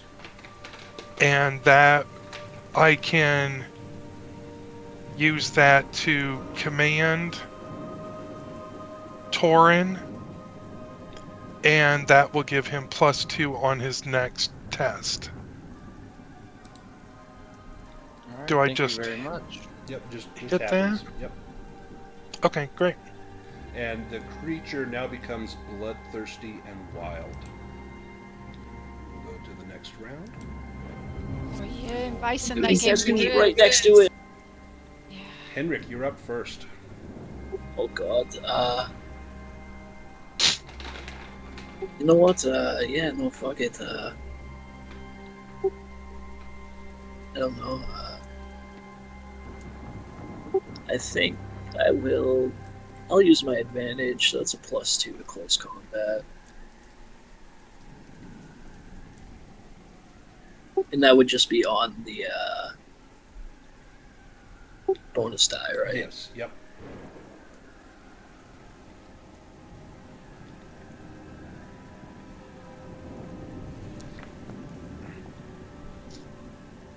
Nice. He will use his fast reaction to try to dodge that.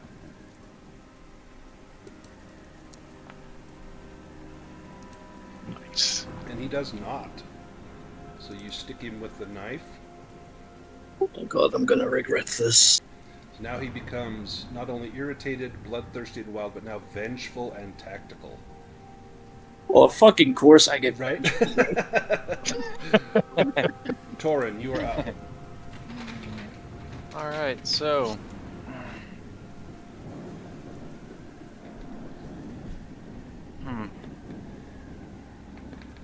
Could I use a fast action to maybe place my trap? That's probably going to be your slow action. That's what I was thinking. I'll probably just go ahead and take a shot at him again. Okay.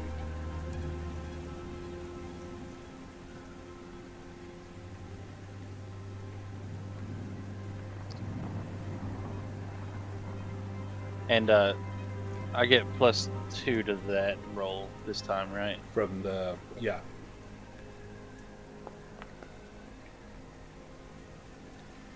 These Nice. dice are being brutal. 2 hits. Ooh, now he is dazed and bleeding. Very nice. Johan. Alright, come on, coup de grace. Oh, crap. Do you want to push that? In for a penny, in for a pound. Pushing it. Hell yeah. Yeah. Oh, Oh. Paid off. go ahead and take another. Now I'm wounded. I got one more condition, and then I'm done. And now the Night Sow is badly wounded.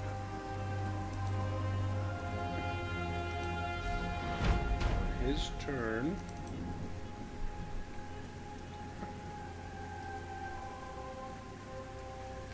Let me see what he does.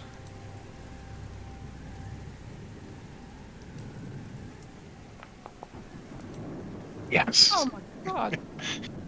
Nothing. He rolls worse than I do. He did, yeah. Terrible. Rolled 7 dice. He bolts for the cave entrance. As he is leaving, anyone with a ranged weapon can get a free shot, which is Johan or Torin. I believe we will both take that. Shoot him in the ass. I like to Torn. think my knife is just stuck in him. Nice, too. Oh, nice.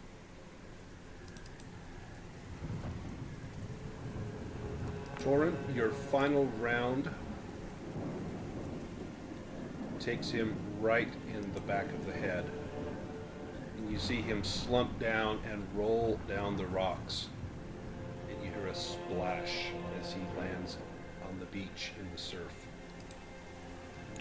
A hunter always gets his prey. Say hello to Short, my friend. Thank you. Thank you. Oh, we gotta get him. Pork's on the menu.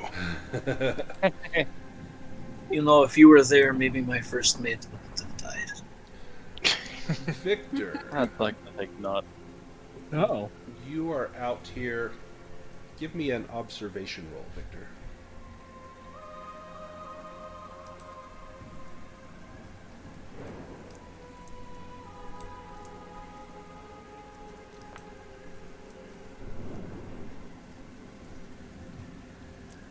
Up here,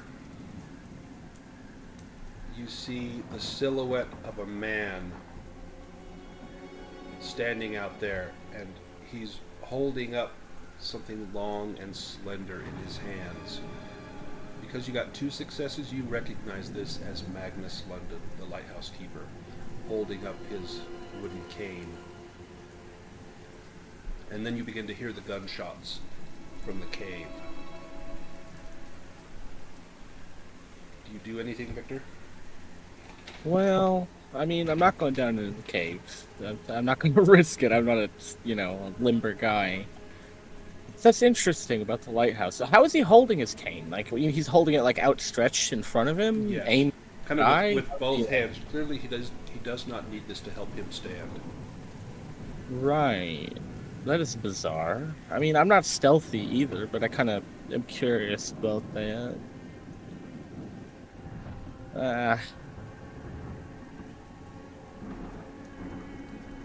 Do you say anything or do anything? Yeah, I guess I've kind of given up the cave, but I'm decent at talking to people. Maybe I would go see what's up with this lighthouse With keeper. Magnus? Yeah, that is strange. You begin the walk towards the lighthouse, and you're heading up the steps, and you can see him lower the cane, and he looks down. Ah, priest! Won't you come in? And he beckons down at the door to the lighthouse.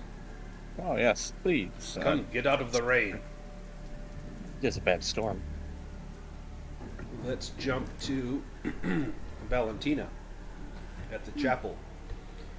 The priest had come running around. What are you doing? Why did you bring them here? I say run into the church, and I stand to face him. These are not evil Satans. These are children playing at being artists. Look! And I get them to turn again. I say, look, show him your crosses. And they pull out their crosses and hold them out to show him that they wear these at all times. These are frightened children. I place this geas upon you by the old gods and the new god, that you will protect them as a priest should, from the villagers and from other evil that may come. Give me an inspiration roll with 1 bonus die. Can I use my manipulation at this point with my Yes. +2? Yep, please do. Okay.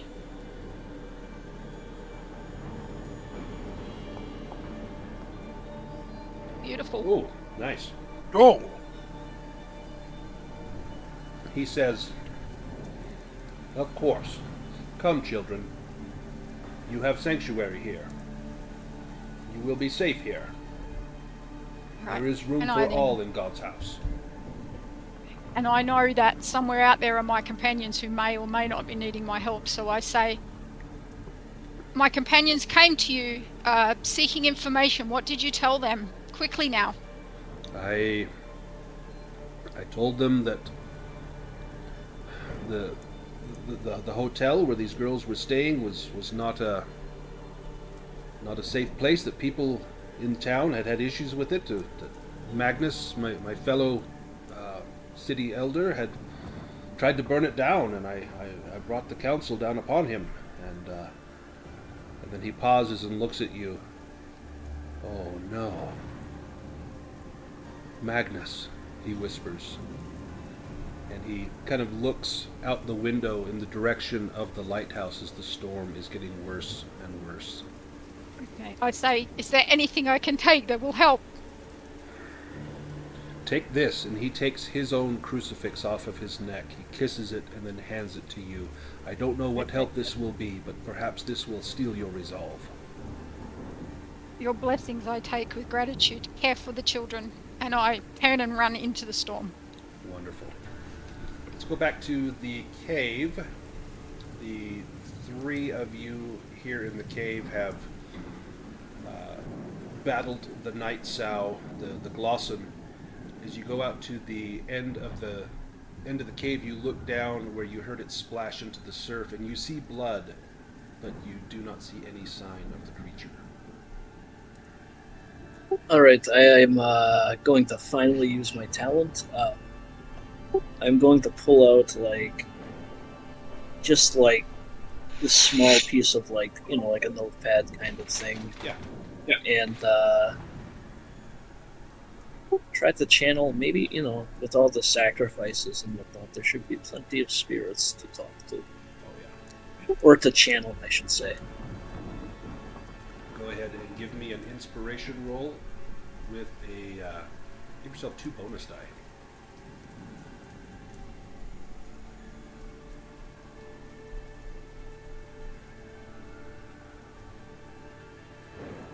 Just double checking, that is inspiration. Yep. Alright, if I somehow feel this. All this build up. Oh, I mean, you just got with it. the die pool I had. Right. With nine dice, but you got it by 2. You begin to hold the pen in your hand, and you let it touch the paper, and you just allow your hand to just twitch and move of its own volition. You close your eyes, and you begin to just scribble and scrawl, and you go through several lines, and then you begin to trace out letters unconsciously, and you end up spelling the word Katarina. You trace a little bit more, and you see, or you don't see, but you can feel your hand moving. The others look down and see you write the word rescue dog. And once more, the word Magnus. And then the word evil. And the word death. And then your hand grows still. And you know that you have contacted the spirit of someone who died here. Most likely Katarina Johnson, who came in search of her dog. Likely kidnapped by Magnus to lure her here, where he destroyed her. As you look down at the writing, you see something else in there. You turn the page upside down, and in some of your scrawls you see the word I have become swine. And a feeling washes over you as though the spirit of this woman was forced into the body of that sow to do the bidding of whomever controls it. Let's go back to the lighthouse. Yeah. This is going to be good. Victor, you reach the bottom of the lighthouse, and Magnus is calling down to you, "Come up here. Come up. The door's open."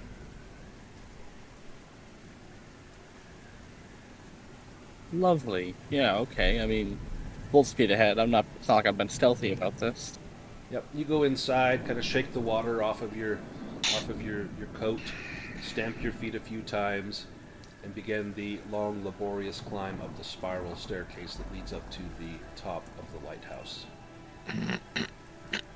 When you reach the top, you see Magnus holding his staff at his side, leaning back against the rail, the rainwater just flowing over him. He is not wearing a hat or even a jacket. He is soaked to the bone, but he seems to be quite content up here.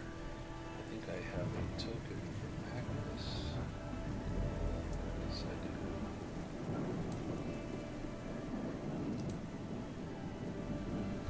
do. So, my friend, I am glad you have come to see me, a man of God. And he spits down to the side. Yes, well, it would seem tonight's gone rather well for you. Oh, it is just beginning. And he takes the staff and he holds it out into the rain. You see him mumble his lips a few times, and then from down below you hear a sound. And you see smoke forming on the ground in front of the lighthouse. And the smoke begins to swirl, and you see the bloodied shape of that sow beginning to form on the ground as it is being called back into existence. The tortured slave of Magnus London. So, my friend, let us see if your god can protect you from this. And he reaches out and grabs you by the collar and begins to pull you towards the rail. Give me a force roll if you resist. Yeah, I mean, honestly, I was going to try to do the same to him, so... I kind of assumed this is how this was going to go.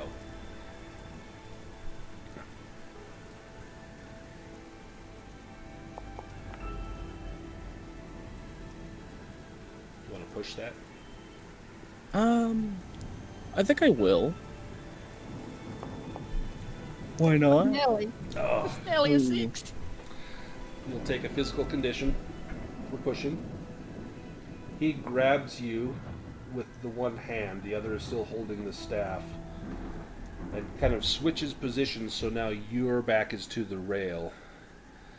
And he looks up at you and he takes the staff and puts it under your chin and begins to push you right over the edge. This is going to be another opposed roll. He is going to use his force. You can use yours. So, yeah, I had a question about my talent. Yes. Which might, if ever, be a good time to use This would it. be the time. Yep. I don't know if I could say a blessing to, like, I don't know, like selflessness and or, myself in this moment. But I think I would like to do a blessing. Tell me how you use that. Yeah, I mean, I obviously am not going to be grabbing my Bible, but, a man of the cloth, I would know some holy words, and I think I would say some kind of blessing of protection, perhaps, Do you call out to God to protect you? Yes, I think in this moment with him challenging my faith, I think it's stronger than it's ever been. So reading the description of it, it just lets me add an advantage. Or no, a +2. +2. Yep. Yeah. So I think I will do that to my force. Give me a roll.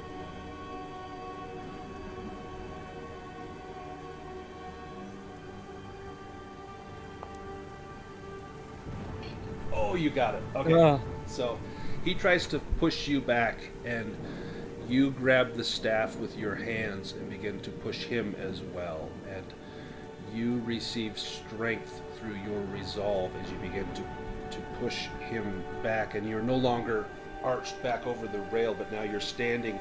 Your hands and his are trembling both around this staff that he is holding, that one of you is going to overtake the other, but it is not going to happen yet. Let's go back to the boys in the cave. You make it up to the top. You're looking for Victor. He is not there. But Torin, with your hunter's eye, you can see the flicker in the lighthouse, and you see the two silhouettes of two men struggling up at the top. Yeah. You can't I tell, will take my note you out can't of the tell who force. is who. If you want to take a shot, you don't know who you're going to hit. But with your rifle, you would have range with your rifle if you want to try a shot. I feel like it might be unwise to take a shot at this range. Can I try to move closer? Yes. So it would take your action, and you could sprint up there if you wanted. It would take you probably a full round of sprinting to get close enough to where you might be able to identify who is who. Okay, then that's what Torin will do. I was going to say we just lost Victor, but I think he refreshed Yeah. the page. My screen went white. I'm like, oh great, he just rage quit.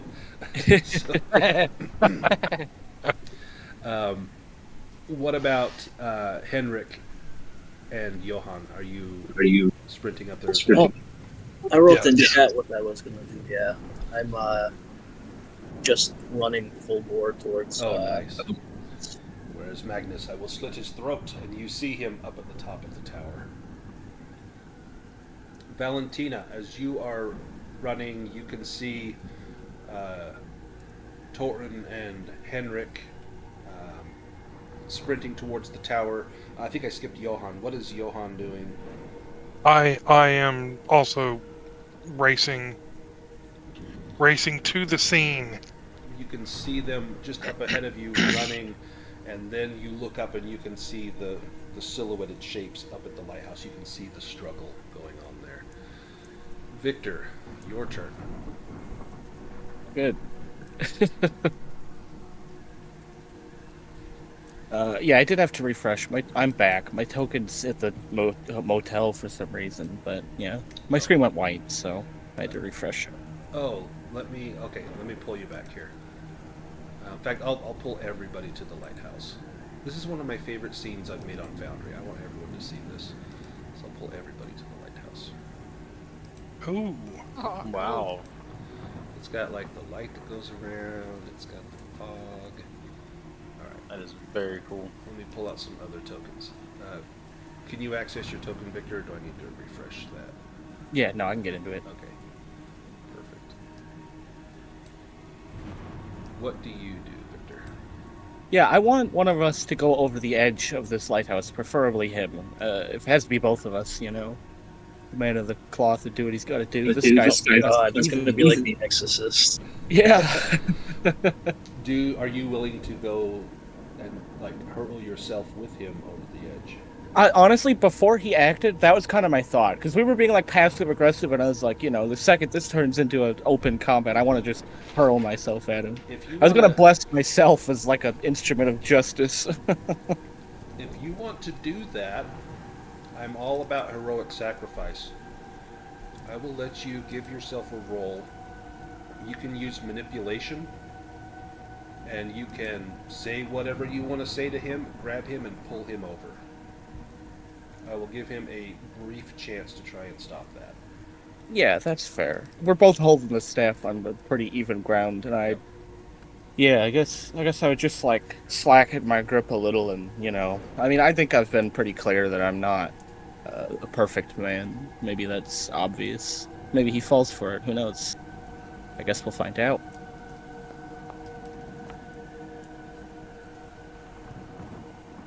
Nice.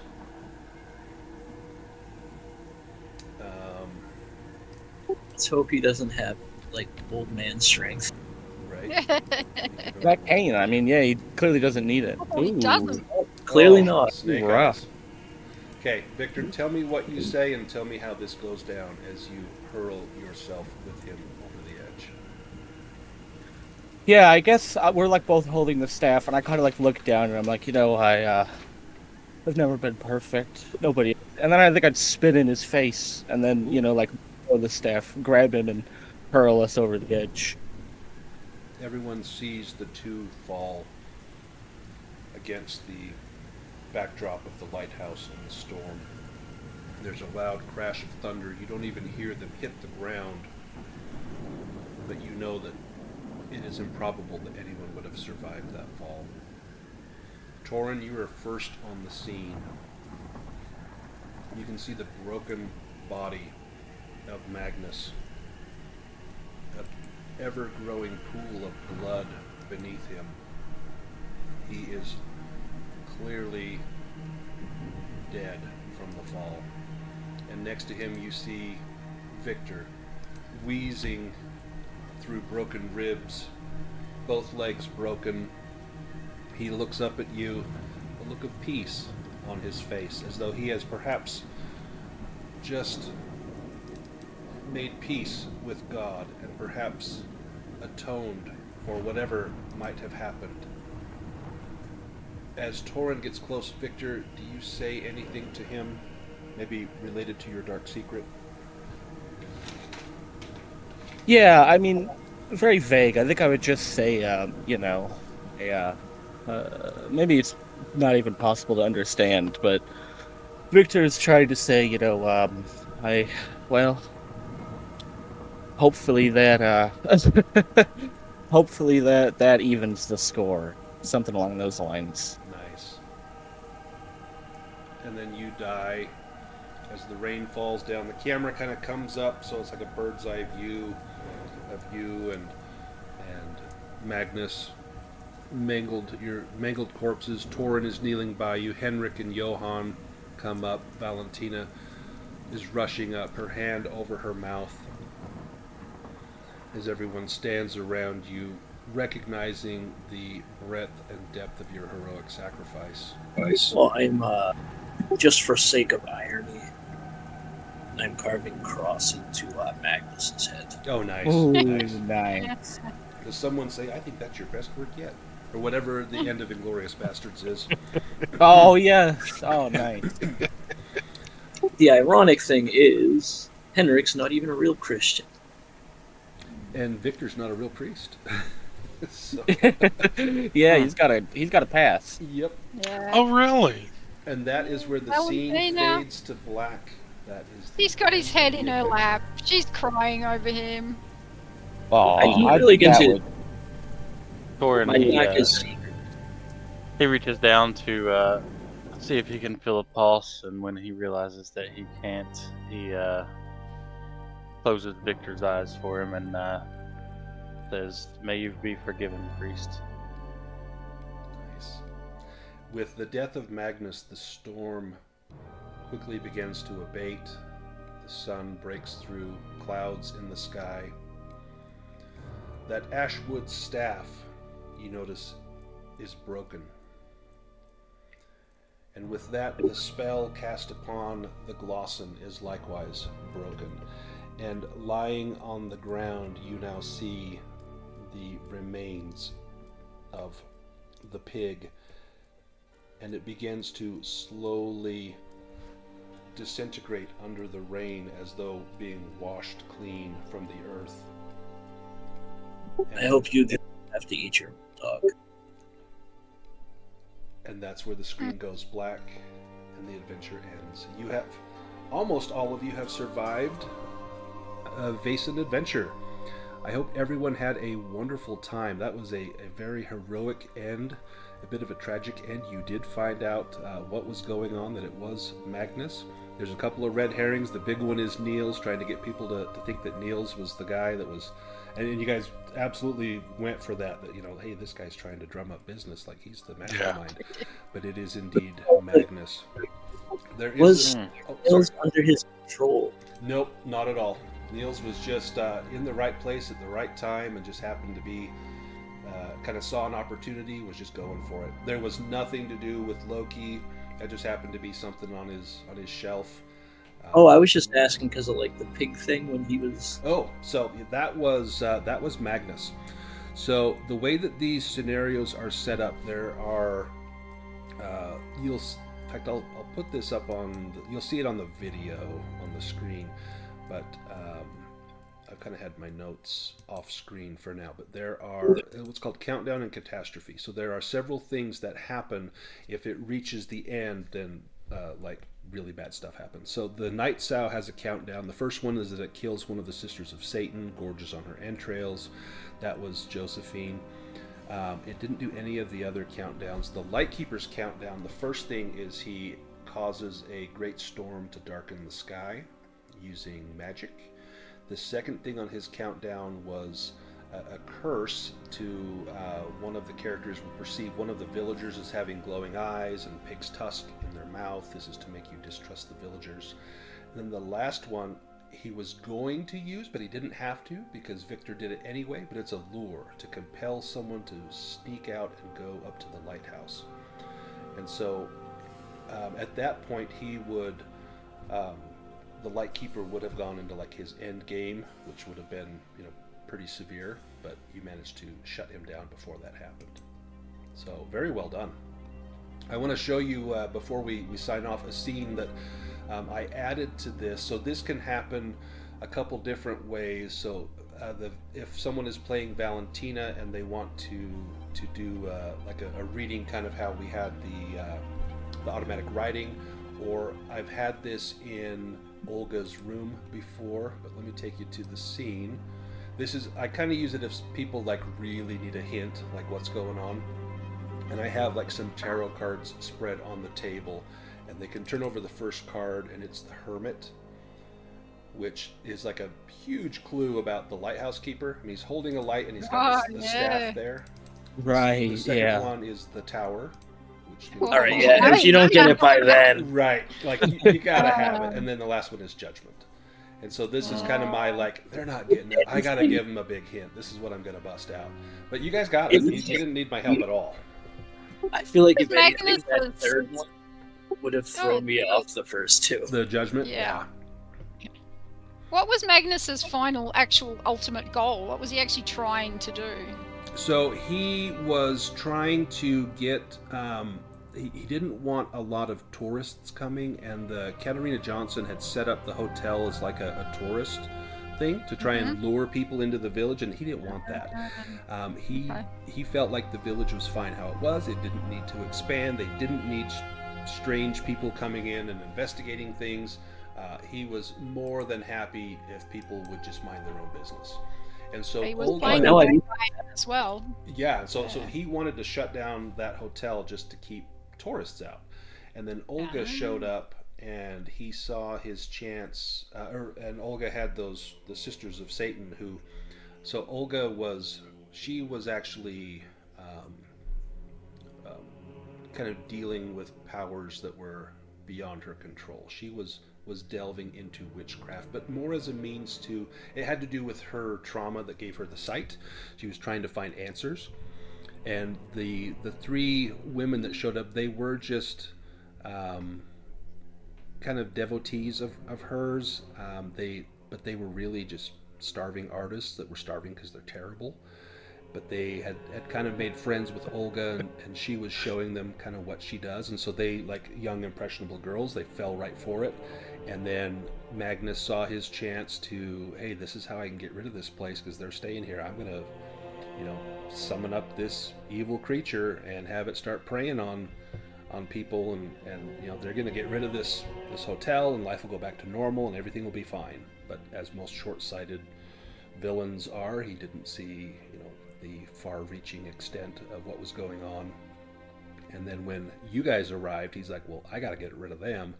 And so he ramped up his actions, brought in the storm, was trying to lure you into going to the lighthouse where he could pick you off one by one, either by himself or with the Night Sow.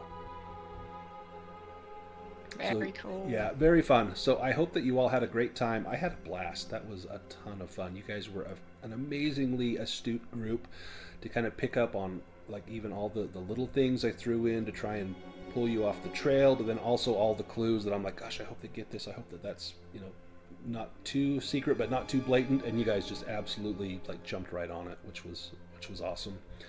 I'm running another Vaesen game I think next week. It's the Silver of the Sea. I have never run that one before, but a lot of people say that it is one of the best ones.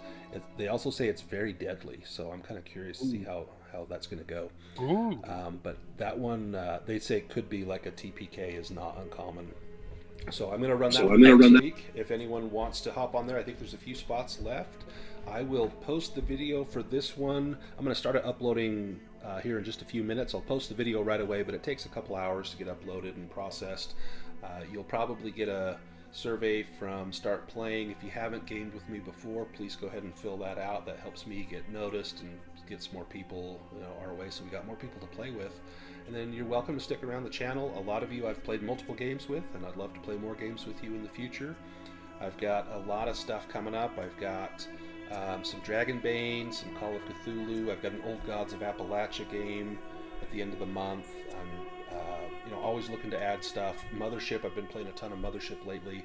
And if you guys end up liking Vaesen and more people want to play it, there is a campaign. It's the Lost Mountain campaign that I've got. I just haven't run it, and it's something I would love to do at some point. So the Lost Mountain Saga. Anyway, I hope you guys have all had fun, and if you haven't, let me know. Let me know how I can improve things, and I hope to definitely see you around in another game soon.